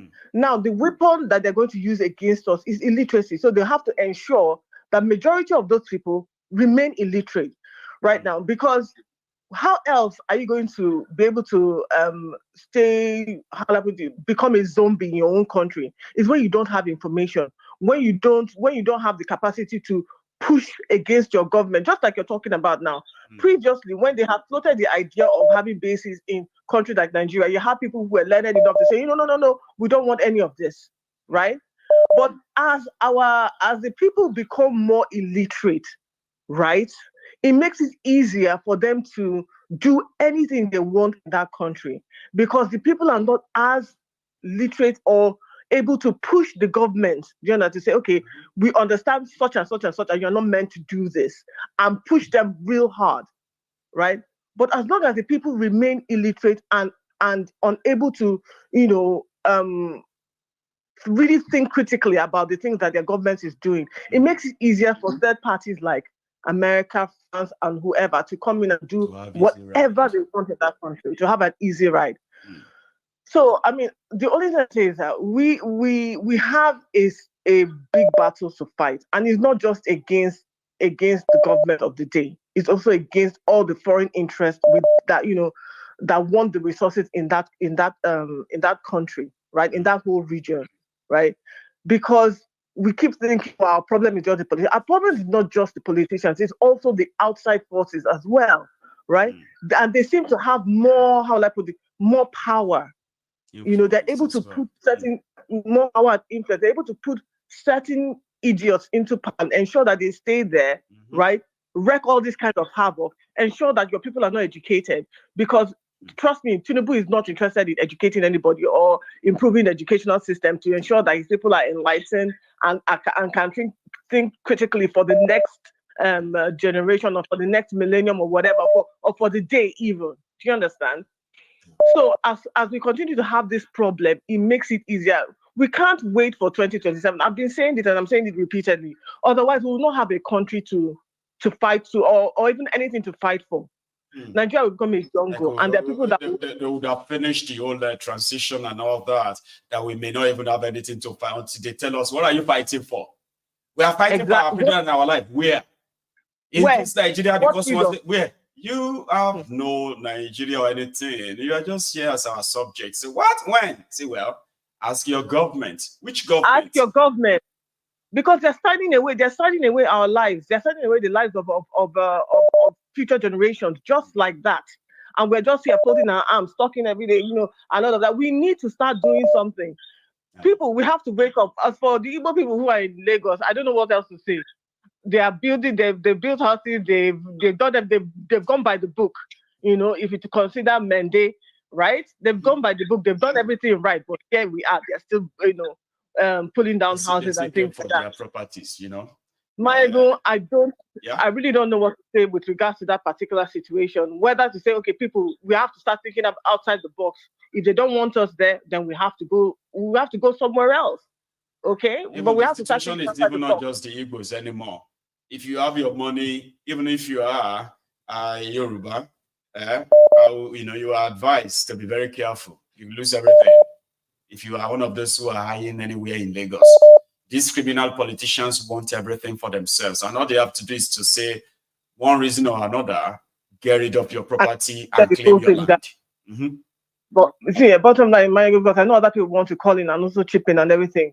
We have a massive fight on our hands, and I don't think this can wait to 2027 or whatever. Like I said, we're not going to have a country or a place or a region to fight for. We just need to start thinking about how to get Tinubu and everything that he has, and everybody that he has come in, including anyone who is associated with APC and their own generation, the generations of that, just get them out. Otherwise, like I said, we're not going to have a place to come home to. Let other people carry. Cham, for that. So let's take another one. I think I have here. Oh, sorry, I just lost that. Sorry, if you are trying to get to call in or get through, remember the number is right there on your screen. Hang on, do I have this? Hang on. Why is he asking me to call? Okay, yeah, I think I go on now. Okay. Sorry, it's like maybe because of how many of those numbers popping through at the same time. So I picked one and he said, like, you know, I should call you back. No, I can't call you back. I have a caller. Hello there. Yeah, good evening, Mr. Maiyegun. Good evening to you, Baba. How are you? I'm fine. Professor Maiyegun, thank you for the lecture. It's always good to listen to you. Go on. Okay. I was not, I did not watch the time we were speaking about this US and France military trying to come over to Nigeria. To establish their base. Yeah.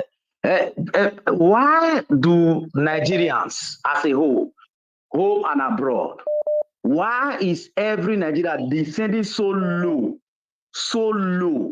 that even what Burkina Faso rejected, Mali rejected, Niger rejected, it is now Nigeria that is going to accept it? What is wrong with Nigerians?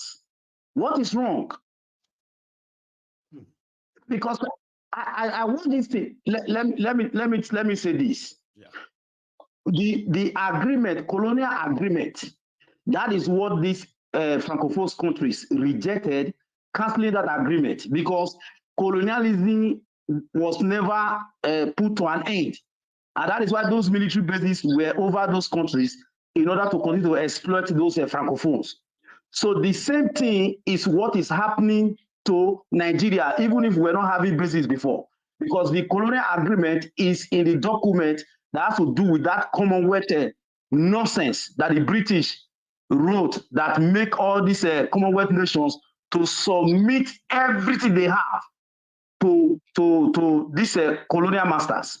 If Nigeria will accept this, let me tell you, it's going to end. Tell us. My fear is we that are in abroad, we will not have a place to return to. Eventually. Because this is going with terrorism. And that is why they blow Libya up. And that is why this terrorism, they used to take over all these Francophone nations in order for them to continue to exploit them. So that is what Nigeria want to accept. And if Nigeria accept it, from terrorism to recolonization, and no Nigerian is able to come back home again, because the program of this military base they installed in Africa, mostly this Sahara area, is going to make them to recolonize Africa again. And that is why these Francophone nations are rejecting it. And Nigeria, Tinubu, that is a soldier, Afonja, will never accept it. Go ahead, though. Okay, so every Nigerian, anywhere they are in the world, this is not matter of Igbo, Yoruba, and the rest. Every Nigerian, whether you are Igbo, Yoruba, Hausa, should stand up and reject this monster, because they want to destroy us finally. They want to destroy us finally, because if they enter Nigeria, terrorism will never be over, and they will exploit and take everything to turn Nigeria to be a wilderness. And don't forget, Nigeria is the most populous African nation. And if people don't know, the time Malcolm X died, they eliminated Malcolm X in America. The secret document that was leaked from the CIA and the FBI is that they never want any Africa to raise up their head to cause the unity of Africa, because they know that the blessing in this world belong to African people, and African people are the one that first initiated a civilization all over the world. So these people knew it, and they stole that civilization from us. Now, after they have colonized Africa, destroying all our history, they are now saying that they are the one that a kind of, without them we cannot succeed. So every Nigeria, whether you are in America, in UK, in any part of the world, should stand against it. We don't want military base. We don't want their military in our territory. Because these northern Fulanis who encourage this terrorism, they are now crying. They say they don't want it. Every Nigerian should reject it. Whether you are in America or any part in the world. Because if Nigerians allow it, none of us will have a home to go back to anymore. We will be like people that have been dreaming forever. Baba, God bless you. Everybody heard you loud and clear. Thank you so much for that, okay? Let me take another one. Thank you very much. Have a good one. Here is another caller on the line. Hello. Hello, good evening, sir. Maiyegun. Oh, good evening. Idris, is that you? Yes, sir. It's been a fight. I've been trying to call. The line is just breaking. Earlier, but he just said, I think it dropped, and he said, call back. I said, no, I'm not calling back. Fair enough that you call back yourself, okay? Please. Yes, sir. Yes, sir. Thank you very much for the enlightenment always. So I just wrote something that, because whenever I try to call and I have something to put it down, so I forget. So I'll just put now. I realize that let me just jot some things down that I'm going to say. Go over right quickly. the first one has to do with the deportation. And now I'm not saying that, okay, you can see now all those Yoruba people that, let me just, because I'm also Yoruba, that voted for Tinubu. I guess this is the outcome now, because I believe that some of them that are being deported, they are also Yoruba, and majority of them, they don't have where to go. So now I think I think everything is now clear to all of us, right? And because, right, let me quickly say what I'll say, because I didn't have lights on my phone, and because I don't even know the band. Yeah, I don't even know the band. You wrote it down, Idris, right? I don't. Go on. So your first one I is don't even know the band song we have. Probably band Z. Yes. So now I think, was it not yesterday or the first day or 2 or 3 days ago, someone spoke about these Chinese India people that normally that they exploit we Nigerians. Well, I'm also when I do work with them, because I work as a cashier worker sometimes they go, and the brutality is nothing to write home about. It's like we have been caged. We have a lot of them. Come to Matori, or we have the Fatah Akere. You come there, you will see them. All those Indians, you will see them. So once you are inside their company like this, they will give you all the they will dehumanize you, and you don't. You can't even take phone inside, so you can't report because they try to. I think they bought all the security apparatus, so you can't even sometimes they dehumanize their police officers. All the police officers are all that. So it happens a lot. Even 2 days ago, someone came to a online program, and he complained that one of the companies, they sent him to work in one as a probably as a linguistic person. So he's there to market products like that in other states, and he was kidnapped. He was kidnapped from one, I think, Splendor Nigeria Limited. He was kidnapped along that north side, and he called this the company that they should raise money. They didn't even come to his rescue. He not forgot his intervention that all these Fulani, they almost killed him. So what, I don't know. I don't know where we are going to. You can't even report. You can't just report. You can't report. And another thing is this Lagos Calabar highway. I am very, very sure that if it's just a propaganda, it will not come to a limelight. It will never come to a limelight, because I believe that, okay, there's resources, there's wealth resources along this the Lagos side. Why don't you start from Calabar? I don't know. But so that is, and this another investigation. This journalist that was kidnapped by Nigerian security of people. This FIJ Daniel Juku. I've not seen, no, I've never heard anything about it. And now they've been transferred into Abuja now for another interrogation or what have you. So you have Abacha Junta back. thiefnubu will arrest as many journalists in Nigeria as possible. But for this Daniel Ojukwu guy, he was kidnapped by the police IG because FIJ was reporting on IBD, Dende, the chief smuggler, gun runner, who is a friend of thiefnubu and Nigeria Custom. So instead of the Nigerian police to go after this guy is exposed by this FIJ, they went after the journalists themselves, and that's why they took him and kidnapped him. We all know that anyway. So yeah, turn by turn Nigeria Limited. Idris, you've raised all the points, right? Thank you so much for adding to this set tonight as well. Thank you very much. Stay safe and be careful too, right? Thank you very much. Have a good one. Yes, sir. So good evening, I good night, also have another caller on the line here. Hello. Oh, I lost the caller. Hang on, I think you are so lucky. You were able to redial it and then I get back in right away. Can you hear me? Good evening, Maiyegun. Oh, good evening, sir. How are you? I'm very good. And you? I'm very well, thanks. Thanks for asking. Please. Thanks. You are doing a good job, Maiyegun. Thank you. George, I hope every Nigerian should be watching your program. So, because if everybody should be watching your program, this education they're talking about is not really our problem. The problem is awareness. If somebody that didn't go to school gets some awareness, some level of awareness, he will wake up from his slumber. Because all those people playing these games, they're all university graduates. None of them is illiterate that the Western people are using. So I don't think it's high time we stop looking our problem on that beyond. We start looking it beyond that level.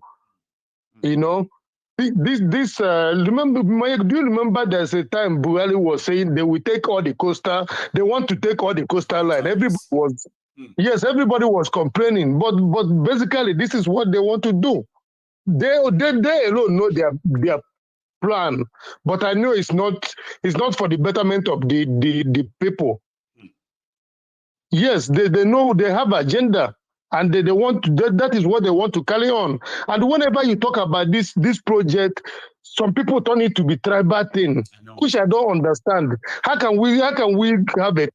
And the same people we say we want to live together. How can you live together with this type of mindset and mentality? I don't get it. You know, this thing now. Okay, people are complaining about Tinubu letting America and so on in. Tinubu will do anything. Yes. Tinubu will do anything in order to go to White House. He will do anything. Anything they promise him, anything they ask him to do, he will do it. So nobody should still looking Tinubu like he shouldn't supposed to do it. We should know that this man he didn't enter that power through legit way. He's illegal president number one, and he has a lot of things inside behind him. Many baggages and skeletons. Skeletons in his cupboard. Exactly. So people should stop looking at it like Tinubu. This one is just the beginning. It is. Okay, now look at that. You're bringing America, and you see the war that is already staging around the world. Okay, now this BRICS now, the Russian and the China, they're coming to Africa to make sure they engage on ground so that when they throw their BRICS currency and everything, so that Africa will follow on. But now Nigeria is bringing their enemy, so Nigeria will be a battleground. Everybody should be ready. This battle, this West will fight. They will fight it in Nigeria because that is their stronghold now. If they carry their military come there now, believe me, is the final stage. So anybody still hoping it will become almost impossible to say they should leave. Okay. How can you say they should leave? They settle down now. They're not leaving. So it's not. This is to show you that it's not even our country, and everybody should rise up and condemn this move, because it will be the worst. All this complaining we're complaining, the more is about to come. So because we need to really stand up against these things, which we cannot do much because it's not our country. We know that we don't own that country. So everybody just hold their own base and hold it tight. So that if others will allow them, they can have them when Nigeria finally, break up. Well, those who wanted them can keep them. But for those who don't want them, speak out and be resolute. God bless you, man. Thank you. All right. Take care. Yeah. Thank you. Okay. Thank you. Now I have another caller on the line. Here. Hello. Good evening, Uncle Maiyegun. Good evening to you. See, people are beginning to get to know you more now. Some people already say, and it's really great to hear from you again. Good evening. I'm very well, sir. I wasn't going to call in, but my spirit got a bit frustrated. It happens, right? I've had people who have been like, I just want to listen, but somehow they just found themselves on the other end talking to me. And I'm like, there's always something that will get you talking. So if you escape it tonight, you probably won't tomorrow. But I'm glad you didn't tonight. So thank you. Please. Thank you, sir. I want to bring some insight and provide some clarity to the last caller. And I have to be very respectful as a Yoruba girl. The last caller said that education is not the problem.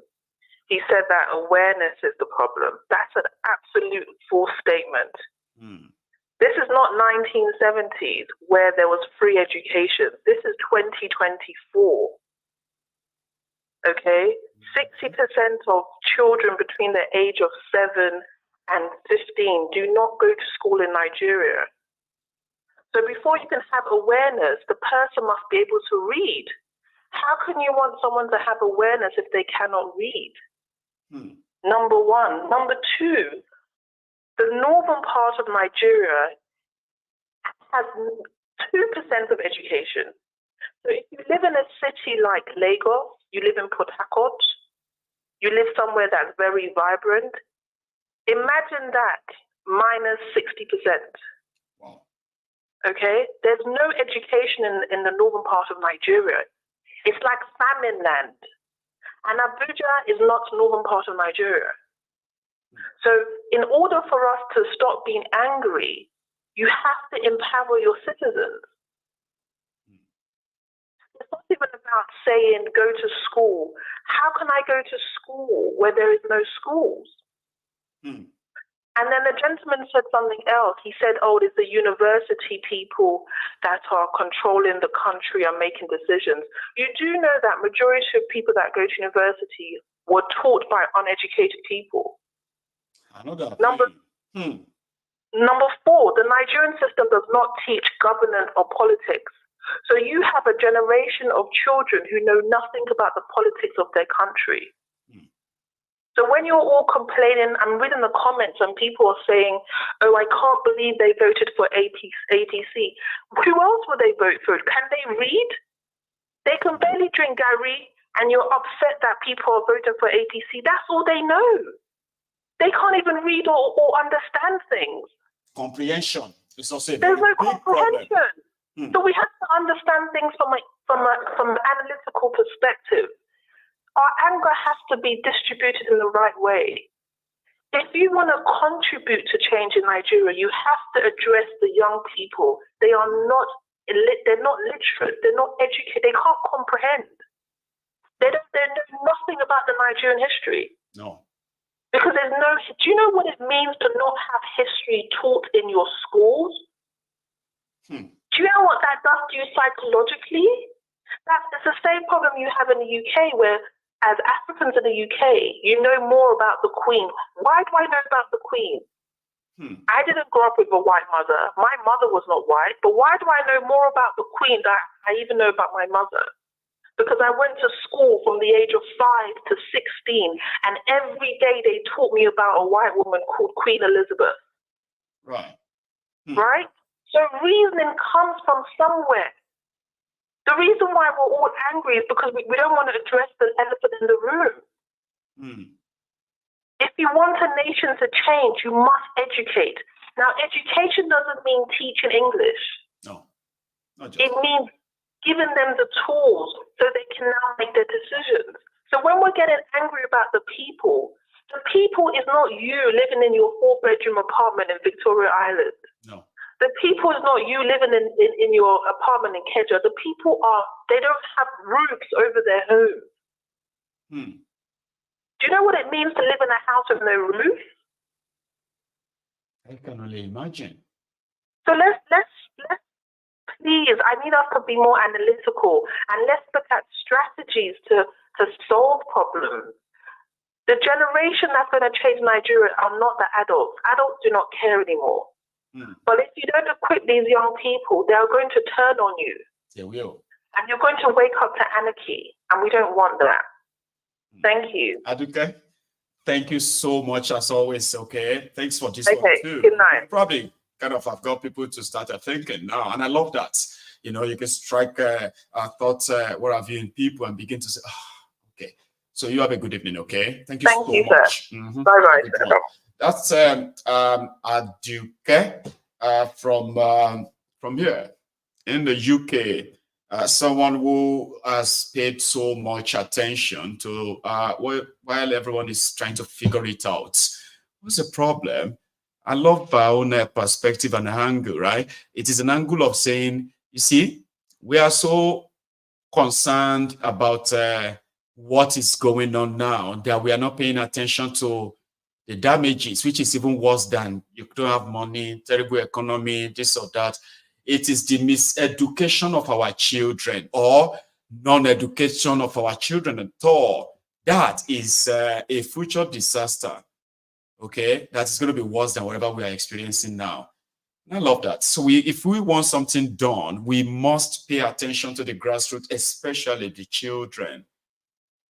They are those whose mind are being currently filled with unimaginable, what do you call it, inhumanity. They have been subjected to it anyway, so it's easier to convert them to that. Those are supposed to be our future, right? And we have to survive. And then since we have no plan, I think Obi said something like that yesterday, that you see the problem we are facing right now today in that contraption? Those are the children that was never invested on. Nobody invested in them in the past, and today they are the kidnappers.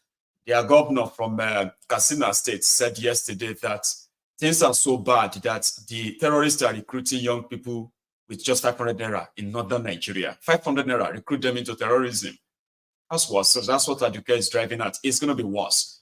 In 15, 20 years' time, those untrained children, they will be our nightmare. And that should scare you. Austin. Maiyegun, Baba. Yes, Baba, how are you?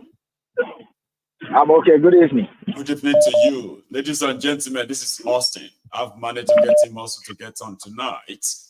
So what's going on? Yeah, I try my best to come in because it's one of the conversations that you feel like I can't ignore. I just want to watch. No, I don't want to watch, just watch it. I want to call in. Definitely. So you know, my job always doesn't so much allow me so much to make us, but it's interesting. When it's getting interesting, I have no other obligation just to come in and say something a little bit like that. Anyway, to help me hammer this message home more. Austin, thank you. Please. Exactly. Kudos to you so much, Baba. You are doing a wonderful work. You know, sometimes I have asked you this question. I don't know where you are getting your strength, because you keep on daily basis. You are getting much more better. Like today will be boom. Tomorrow will be marvelous. Next tomorrow will be wonderful. Just keep on going on daily basis. So kudos to you, Baba. Thank you. What the main point of Nigeria? You know, Nigeria have gone out of hand. That people are not much looking towards that area. I know the West have so much influence in Nigeria, but one of the biggest problems Nigeria have is tribalism. One of the biggest. Because, you know, when we want to do something, for example, we know that this man is not a good man. Because it's my tribal man, I will accept him. I will just take the poison with our own cup because it's from my side. And because of that, we cannot join hands together to question him. Do you want to tell me the politicians in Nigeria, they are less than 5% in the vote federation? They are less than 5%. Yeah. Do you want to tell me that the whole Nigeria cannot get rid of them? Do you want to tell me that? What caused the French Revolution? It was because of bread. The price of bread went up. That was the reason why French Revolution started. French Revolution, though. Yeah. In Tunisia, what caused Tunisia Revolution? It was because of hawking stuff. The guy farmed, and after farming, he couldn't find a place to sell it. And when he started hawking, they took it from him. He set himself at place. And that is how the revolution started. So why our own? Because it will be, for example, that is in power. Woman will not want to protest. Because it's Tinubu that is in power. Yoruba man will not want to protest. Because now, the Northerners are calling for protest. During Buhari, they said it's a haram. It's because of tribalism and the religion. Religion and tribalism have made us just to be taking what we are not supposed to take. Because what is happening in Nigeria, let me be honest with you, I don't see anywhere in the world that it can happen. I don't see it. No matter how little the country is, it can never happen. We tolerate because of we are not compatible enough to stick together. And when it's happening to Igbo man, let it happen to them. It's an Igbo man, it's not my Strava man. It's not my business. So because of this, we're into this mess. That's number one. Number 2 point, the Western influence. Do you know the reason why the Malians asked the France to leave? Tell us. Do you know that the Malians were supporting a journalist that they always find with Sarkozy when Sarkozy was in power? And then the journalist will also be in Mali, and he will be the negotiator between the terrorists and the government. And this journalist who is working with the government. And so the Malians were asking, how come do you go through this distance? You come with the terrorists, you negotiate with the terrorists to the government, you tell the government what they want, and you'll be jungling between the Mali government and the France government and with the terrorists. They endure, finally they start finding weapons from France government to the hands of the terrorists. That's why they say enough is enough. That's why they say enough is enough. Exactly. Because what's their point? Since they have been in Africa, terrorism has escalated, skyrocketed, and the rest of Western Africa, who are rich in resources, they have paid supreme prices, blood, and flow. So what exactly is their existence in Africa for us, other than just to continue to exploit us? That's why people are saying no, reject it, so else.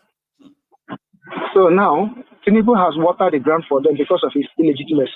So he's going to accept whatever, no matter however Nigerians want to look at it, except the Nigerians stamped up now and said no.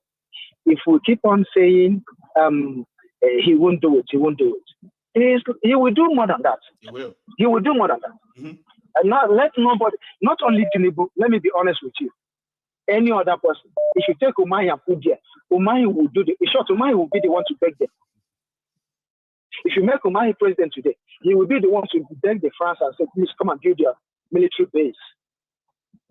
This is how the politicians, they don't care as far as they are comfortable, as far as their kids are not schooling in Nigeria, as far as they don't treat themselves in Nigeria. So they will do whatever they can do to remain in power.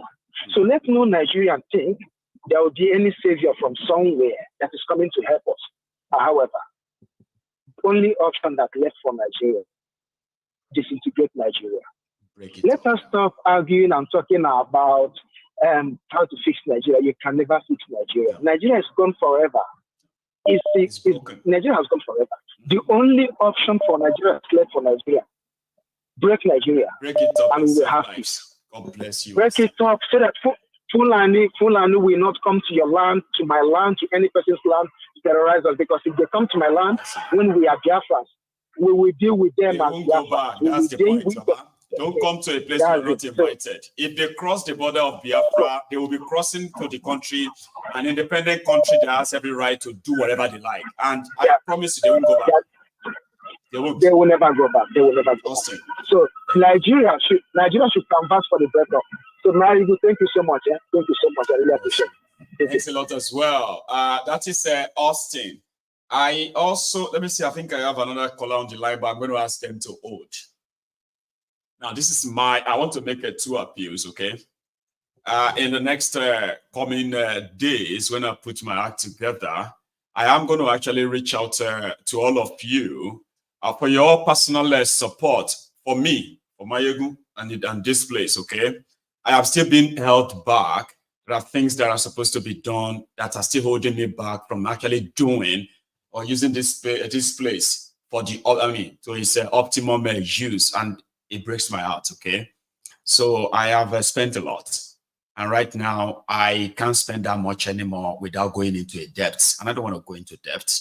So I'm going to personally ask you here to continue with your support for Maiyegun's diary, Politico, and this place, okay? So they said the first 3 months was going to be a test. Well, I'm on my 3rd month after resuming here. I still believe it can be run and it can be managed and still done, right? But there's so much that should be done that we are not doing yet. That's one. The second appeal I'm going to make to you this week is going to be that of this family that we reached out to in Dubai this past week. Remember, we made available 360,000 naira to support this stranded family who have become the victims of this diplomatic role that has led to the visa ban of Nigerians in the UAE. Is our sort of top project in that axis. They have agreed to go back to Nigeria. They don't want to stay back in the UAE and then possibly living from hand to mouth when limitation has been placed on their path simply because they are from Nigeria. We intend to see if we could pay for their ticket back to Nigeria. Okay? So, and I think we want to do that this week. Any of you who feels like, let's try it. It will go a long way. Now, I am going to share a link to all of us here to help this family so that at least whatever we get from there, listen, this is beyond just widow's mite, okay? I'm talking about real donations here.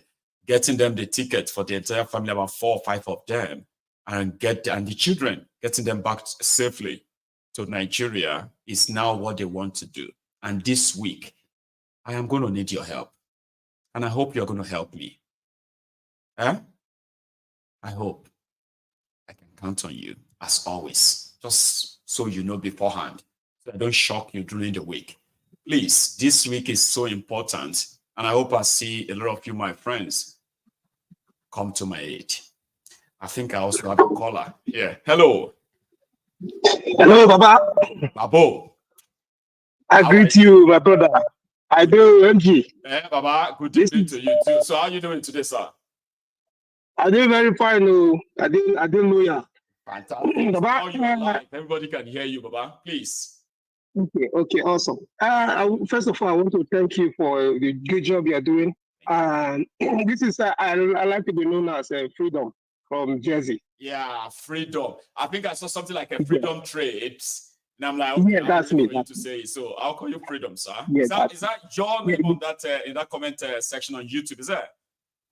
Yeah, that's it. So your people don't hear you with that. They don't say you have connected. You are now connected. So everybody, we have a demand in the house now. So please, sir. Okay, thank you. Yeah, Baba, I was just listening to all the callers, and I'm quite impressed with one or two. In fact, everyone who has contributed so far, I'm impressed. The point is, I just wanted to, in my opinion, you set the record straight already in terms of US having their bases everywhere, and the reason you espoused, I really loved it. One, America can monitor Nigeria from anywhere, from space. They don't need to have the base. Yeah, that's what we are saying. But the reason why you is because of their pipeline, but not because of me and you or any safety at all. But go on, Baba. Correct. That's the point. So I heard some people said saying, "Oh, they want to be there. It's going to bring this and that." It doesn't make any difference. No. America has bases even in Germany. Mm-hmm. A simple Google search will show you countries that America have bases, even in UAE, where everyone goes to. Mm-hmm. Those bases are not for the interest of the probably local, in quotes, is to protect their infrastructure and to show their strength of dominance. However, the point I'm trying to make, when you see one puppeteer being kicked out, one puppeteer known as Russia, kicking out France and US from other French-speaking countries, one would think those leaders are kind of above board. They are not. Not really. They are only replacing one colonial master with another. So I don't want us to think that maybe Mali, Niger, they are trying to be. No, they're just changing rules in charge now.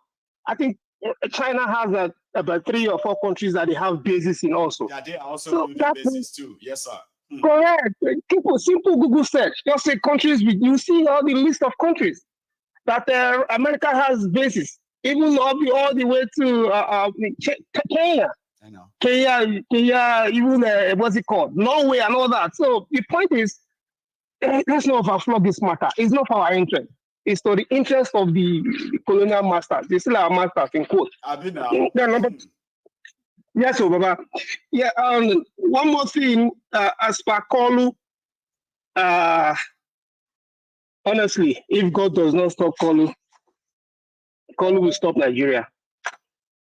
But the point is, he will end up becoming Koolu and his crew. They end up becoming colonizers to fellow Nigerians because all they want to seize all the infrastructure. attach their names to it. Actually, he owns what they call the toll gate and all that. Well, will not become slaves in our country. Be loyal to them, their children, and their children's children. So I just want to using your resources to build a house, your money, build the house. And you're like, oh, well, this house is beautiful. And I can't wait to live inside this house. And then I said, Benny, which house? Oh, are you sure you can afford to live in this house? Said, but we built it. I cannot afford it when you build it with my money. And I say, well, what happened is that we borrowed money to build it. Or you borrowed it in my name, Abi. So at the end of the day, Baba, you just find out later that they've built it and it's for somebody else that owns it, not you. Correct. Baba, make I let you go. The point is the issue that Toshmi have about the US. If US put their base in Nigeria, it doesn't make any. You can cry high heavens. You know, they can also have their base. Their base is just for their military infrastructure to put their drones and whatever. However, if they put the base there, it might bring a sense of it might create a sense of security. People cannot invest. Okay, hoping that. But the point is, it's not for me and use good. It's for their interest. God bless you. Baba, may I let you go? Thank you. Yeah, thank you so much. Baba, if to say they have, before you go, or even listen to me, you go hear me, Shaya. If to say the presence of America and France is to protect Africans against terrorists, and in return, we'll give them our resources. But that would be like they are still doing something for us. We know America, we know France, we know what they are when it comes to military hardware, intelligence, and all these things. They could have used them to protect our people, our poor people in all these West African countries from the Janjaweed terrorists. They could wipe all of them out. And Africans could give, they are still stealing the resources anyway, Abi.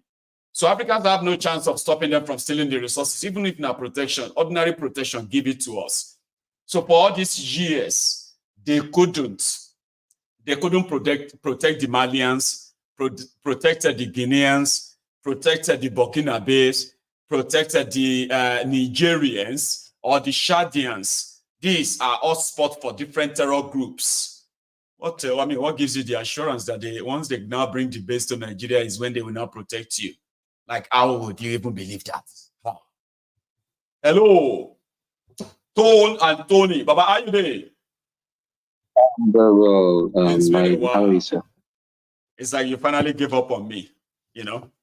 No, I've been very busy in the other it's good to the other channel. Yeah, right. Okay, great. Okay, I just want to address respectfully the last caller. That's the idea of a military base in Nigeria is more harm and is going to open us up to a lot of hazards.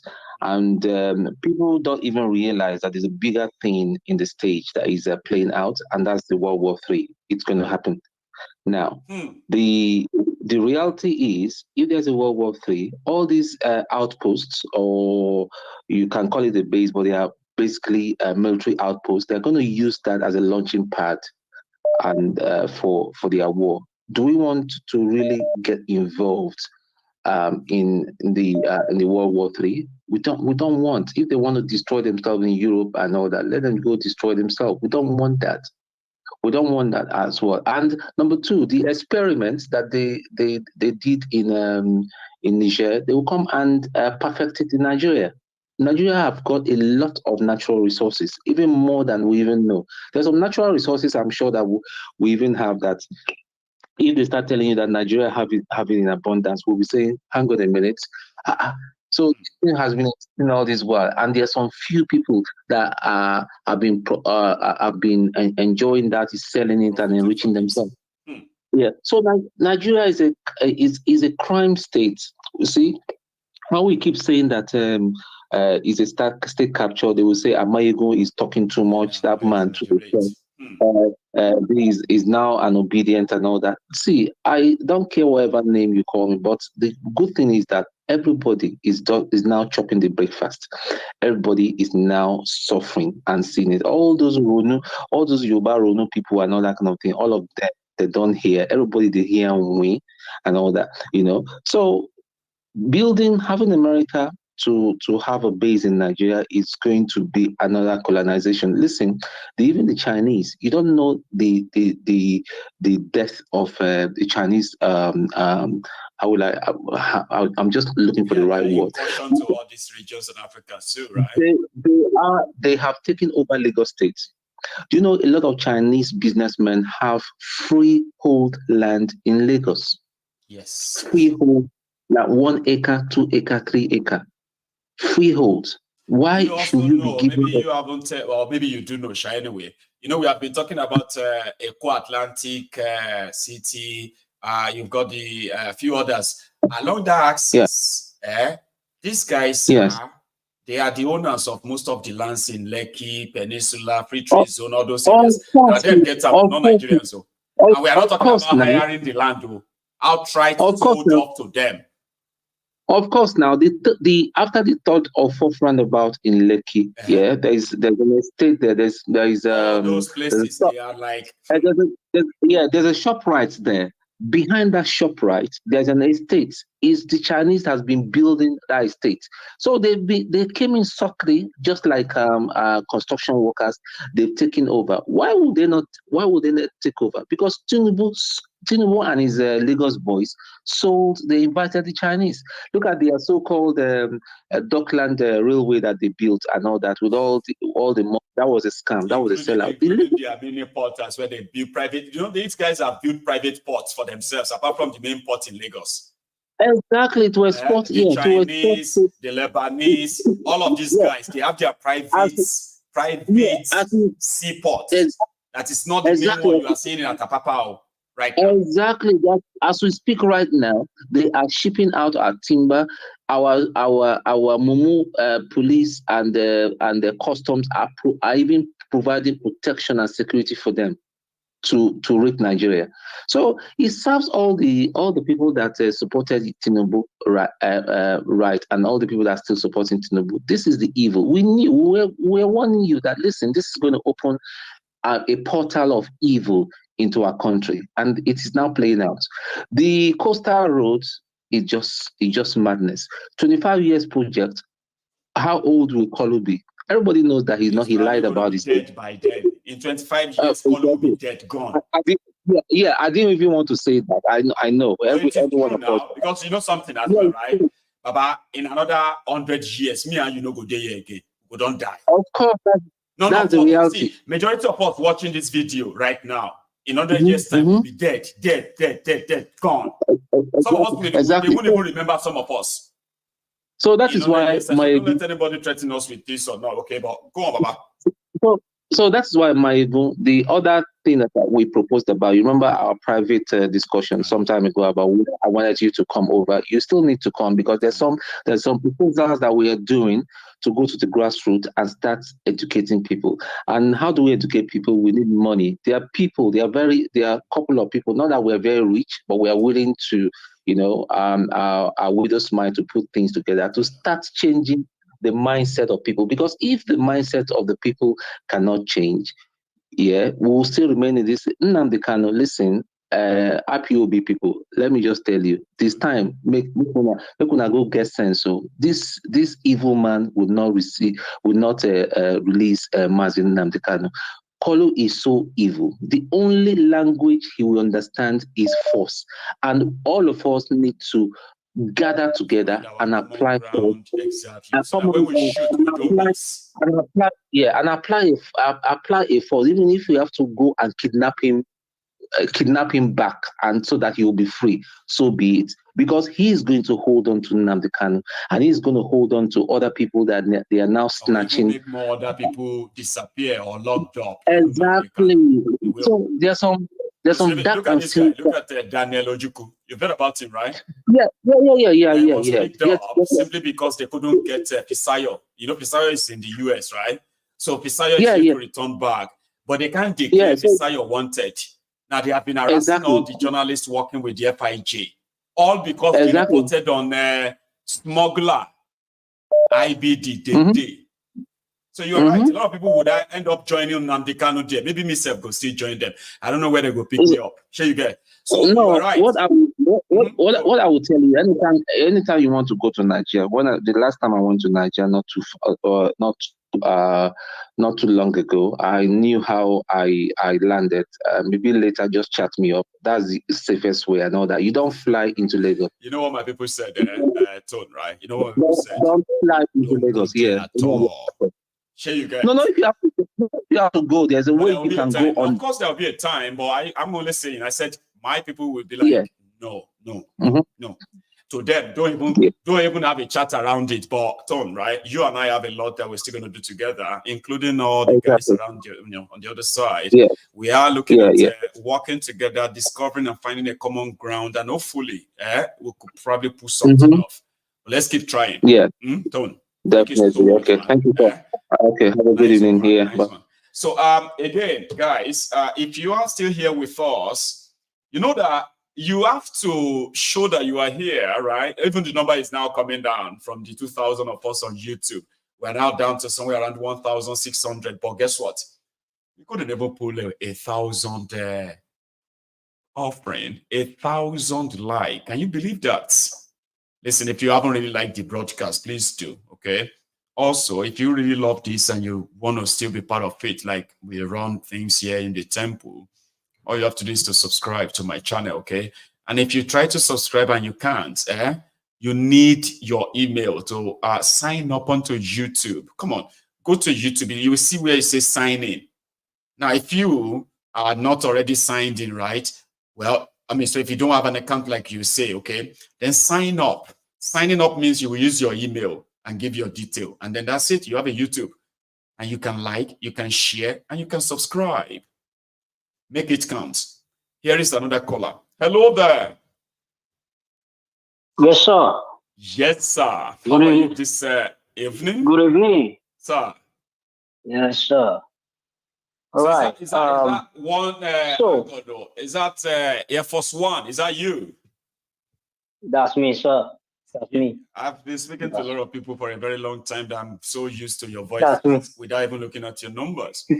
Mind you, Air Force One, it's been a long night. Okay, Baba? Yes. It's good to have you with us. Please. Thank you.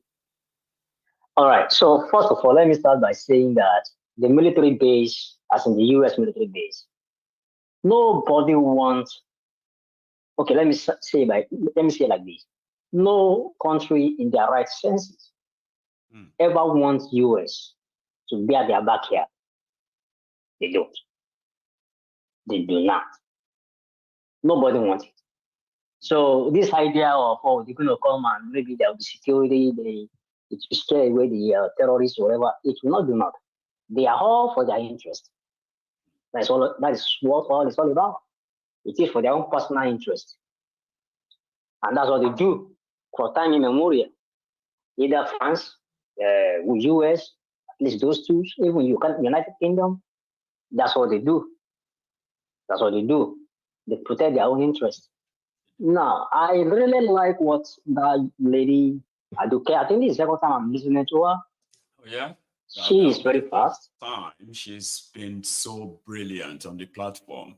She's a discovery. Yeah, this is the second time. I listened the last time with all indices and everything. She really did well. And she's right. See, you are a crusader for Niger Revolution. Yes. That is your own, that's what you people. Okay? You are crusading to renew people's mind, to change your mindset. You said something yesterday about this actress that they stole her money from a bank, right? San George.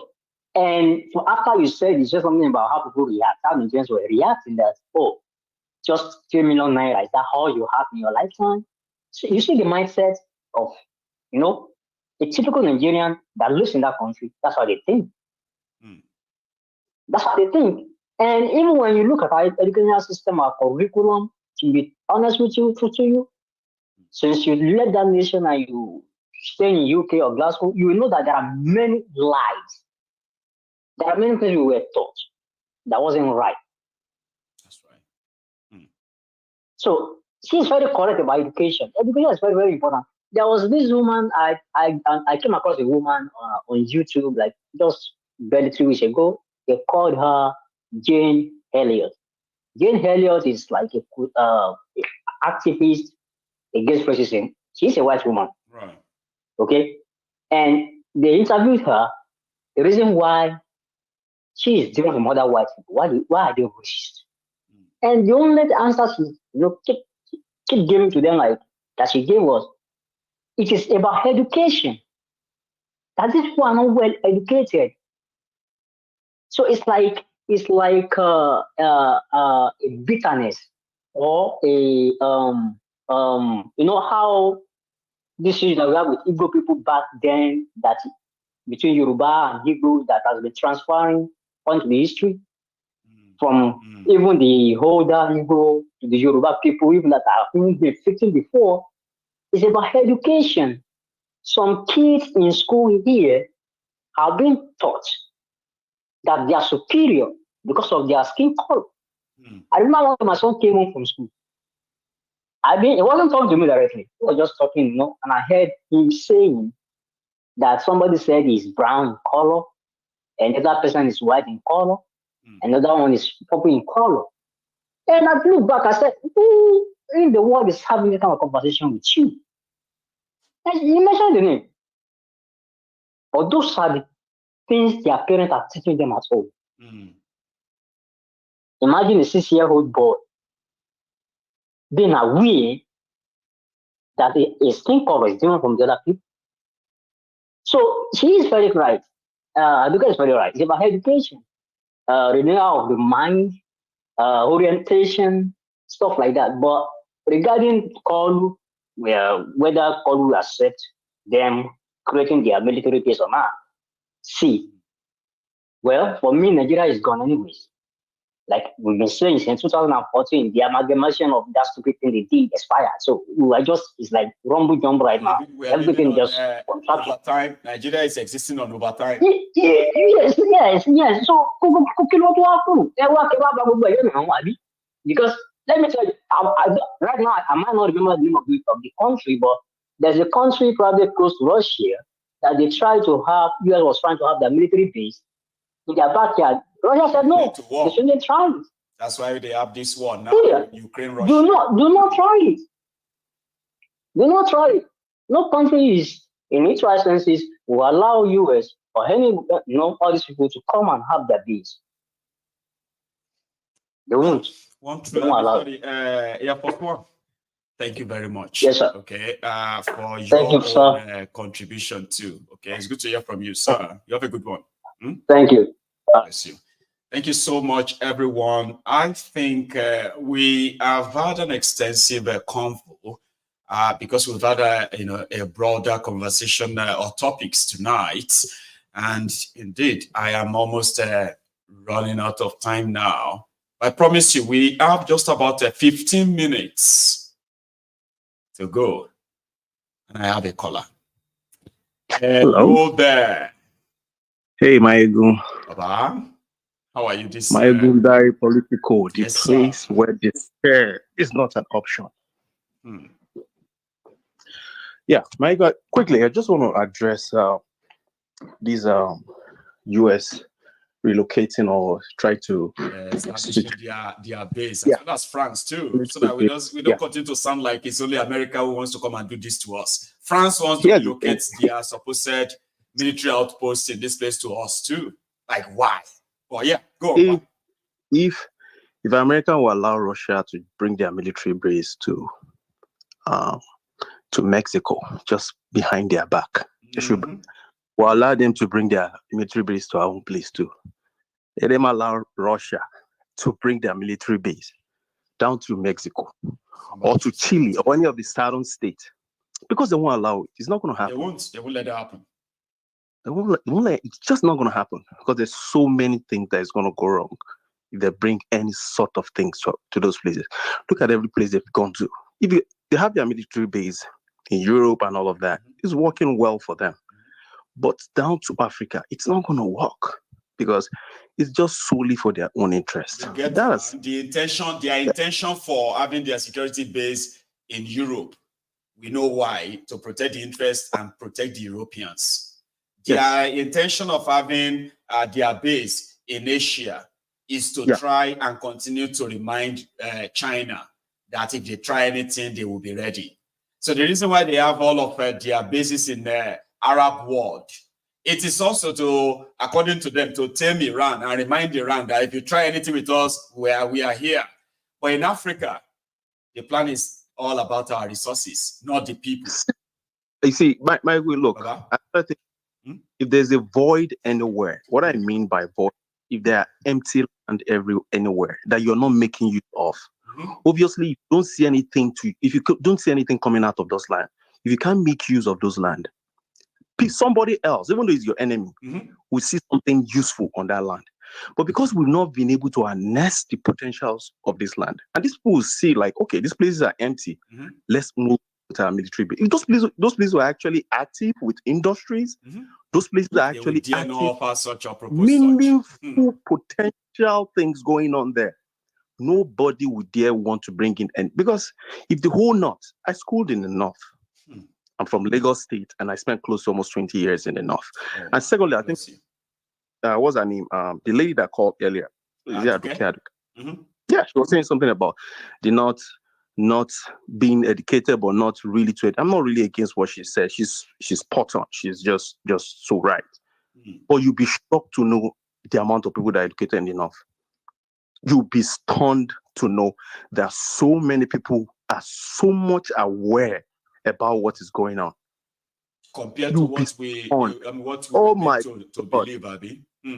I was speaking to one of them this morning. He's a northerner.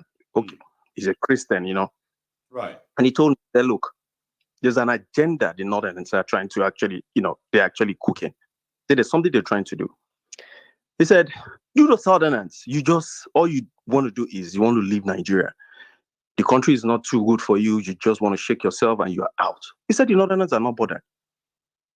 He said they are not bothered. He said because there's an agenda. The agenda is you people should just do whatever it is you want to do. They make you so uncomfortable for you to leave because the agenda is for them to actually take over the whole country. Because if the smart of you are gone, what is left? If the best of you guys are gone, what is left? He said, look at us in the north. It's not that we like what is going on, but it's just unfortunate that the what would I call the Islamists, the crazy ones, exactly. He said the best of them are not actually in charge of they are not actually in charge of the political system in the north. He said the crazy ones that he has these are just the one that. He said, look, you guys can scream all you want. The agenda is just for them. You guys should just get uncomfortable and find your country so they can have people like Tinubu, have people like all these crazy politicians have that they can control and tell them what they want. Those are the kind of people. But the intellect among you, they just don't want you. They don't want you around. They don't want you guys. That they never have any chance of taking power. You're right. I mean, that is playing out already, Baba. I mean, we can see it. The worst of us is actually are those representing us, the best of us. Absolutely. That's exactly what I told him. I said the worst of the Southerners are the ones actually. I said just listen to these people. Listen to the guys like the economic team of Tinubu. Listen to those guys. The last time I called, I talked about those guys because I'm so concerned. If the economy of the Yorubas, these ones are Yorubas. Baba, Yorubas, exactly. We are presented as very educated, articulate, problem solvers, collaborators, the nation builders, stuff like that. Yorubas, you will see Yoruba there. Now Yorubas are in charge of Nigerian economy. Baba, I am not going to come out and say this one's are Yorubas that represent me. No way. Yeah, that's to tell you. In order to even tell me, in fact, does it not look like Buhari is even better than? It's almost looking like it already. Does it not look like trying to be generous by saying, okay, you know what I mean? Maybe not totally better, but it's already looking like it's going to be. It's looking like it's better because they are all calamity. Both of them are actually a bunch of calamity that have actually happened to that country. Man. So it's just if we look at the whole scenario, we just look at it's a plan that is just playing out itself gradually. Gradually, it's really taking a face over it and seeing how maybe it's just going to stop, or maybe it's not going to affect us. Nobody's going to be spared, Baba. Nobody's going to be spared. Nobody's going to be spared. So it's an agenda, and it's really working its way up. So thank you for your time. I appreciate it, and Baba, talk to you again. I know. Thank you so much for stopping by as well. I love that. You have a good one too, okay? And a wonderful week, by the way. We are having a bank holiday tomorrow, so we're not working tomorrow in the UK. So not in America. I don't think I can say the same of you guys, right? Thank you. Enjoy the rest of your evening. Let me speak to Dr. Agbede, somebody who would possibly lighten this room now. Doctor! Sing a song. Birthday, my birthday, everybody. Oh, happy birthday to you. No, I don't want to sing that. Eni lọ́jọ́ ìbí ẹ, oku àṣeyẹ, ẹ̀mí ẹ aṣọpọ̀ rẹ̀. Dr. Agbede, Oni lọ́jọ́ ìbí rẹ. Thank you so much. Ẹ̀mí ẹ aṣọpọ̀ rẹ̀. Happy birthday to you, sir, from all of us. How are you today? Thank you so much. I'm doing great. Grand. Dr. Agbede turned 60 this week, and we are happy to celebrate that with him tonight. Can you hear me, sir? Yes, I can hear very well. Grand. Very well. Do you want to say something tonight before you go, or you just want us to sing happy birthday? I just want you and the member of the Temple family to just celebrate, to just shout a hymn, because this is one of the members celebrating his birthday. Yeah, this is one of us. Diamond birthday. Diamond. Diamond Jubilee, Abi. That's a beautiful one. Doctor. Yes. Wow, God bless you. God bless you. God bless you there, okay? You have a good evening, sir. I can see. Thank Brilliant. you so much. Thanks so much. So Dr. turned 60 this week, and indeed, we are happy to share that moment with him. And to all of you whose birthday is this past week or yours is this week, now we may not have a chance of singing happy birthday to you, okay? So in advance, I am saying happy birthday to you. Enjoy your week. Enjoy your day, okay? Worry less about the rest of the world, okay? We are all going to die. That's guaranteed. We are all going to die someday. So, but before we die, we all need to live first. So if this week is your birthday, from me and from the Templars, we are saying happy birthday to you in advance. And on that note, we will draw the curtains. So thank you so much, everyone. Remember, please share this, subscribe to my channel if you haven't already. And I'm going to meet you here tomorrow afternoon. Yeah, we have our brunch time with Maiyegun tomorrow. And I don't think you want to miss that, do you? Good night from here. And you have a wonderful week too. Bye-bye.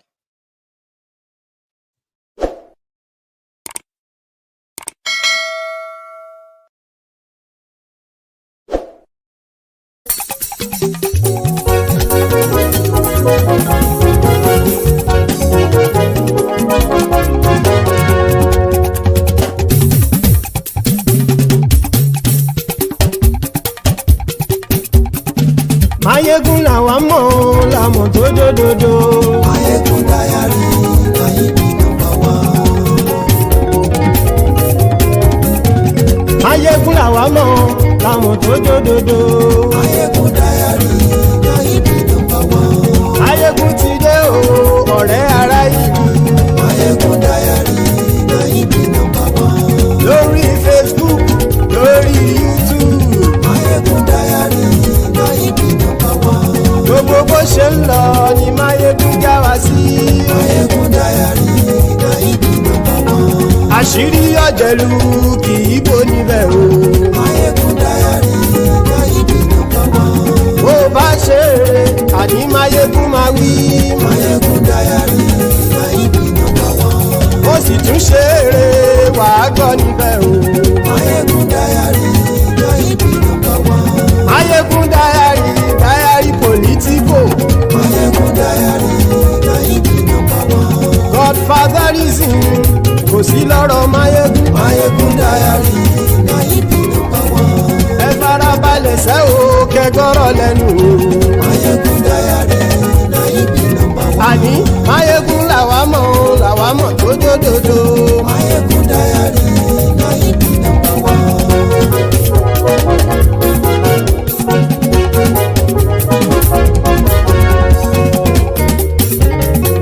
Àní ẹ̀sùn ràkì. Maiyegun ti dé. Maiyegun ti dé. Ọ̀jẹ̀lú ẹ̀sùn ràkì. Maiyegun ti dé. Àní ẹ̀sùn ràkì. Maiyegun ti dé. Lórí Facebook. Maiyegun ti dé. Àní ẹ̀sùn ràkì. Maiyegun ti dé. Lórí YouTube. Maiyegun ti dé. Àní ẹ̀sùn ràkì. Maiyegun ti dé. Wọ́n bàbá gbé wúrẹ́. Maiyegun máa wí. Àní ẹ̀sùn ràkì. Maiyegun ti dé. Ijó ìgbádìyẹ. Maiyegun máa wí. Àní ẹ̀sùn ràkì. Maiyegun ti dé. Bí pẹ̀sìdó bá rúfin o. Maiyegun máa wí. Àní ẹ̀sùn ràkì. Maiyegun ti dé. Bí gómìnà kówó jẹ. Maiyegun máa wí. Àní ẹ̀sùn ràkì. Maiyegun ti dé. Ọlọ́pàá tí ń darí bá. Maiyegun máa wí. Àní ẹ̀sùn ràkì. Maiyegun ti dé. Aṣòfin tí ń rúfin o. Maiyegun máa wí. Àní ẹ̀sùn ràkì. Maiyegun ti dé. Òpùrọ́ olóṣèlú. Maiyegun máa wí. Àní ẹ̀sùn ràkì. Maiyegun ti dé. Ọ̀jẹ̀lú ẹ̀sùn ràkì. Maiyegun ti dé. Àní ẹ̀sùn ràkì. Maiyegun ti dé.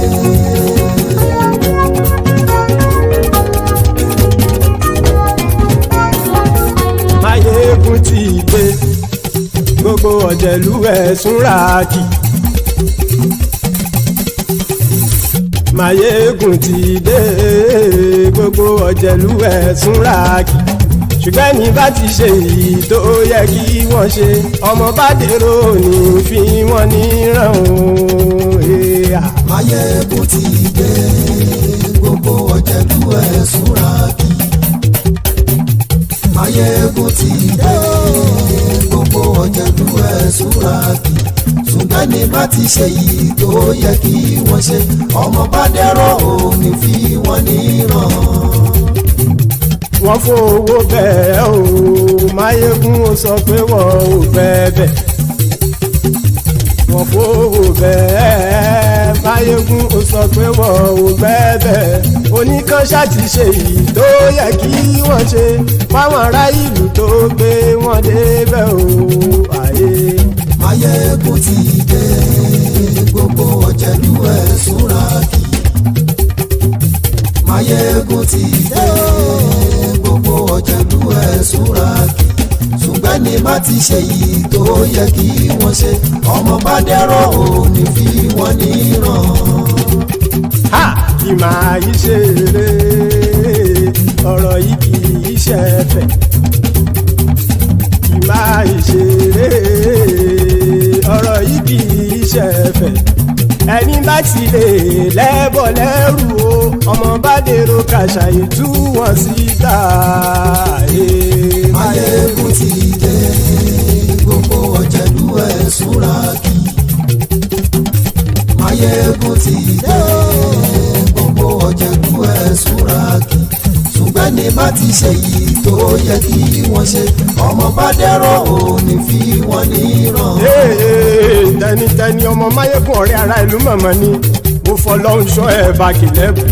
Lóòótọ́ olódodo ìlú ọ̀tá ìlú mọ̀mọ́ ni ìwọ ṣá máa ń ṣọ́ra kò sì mọ́ bẹ̀rù.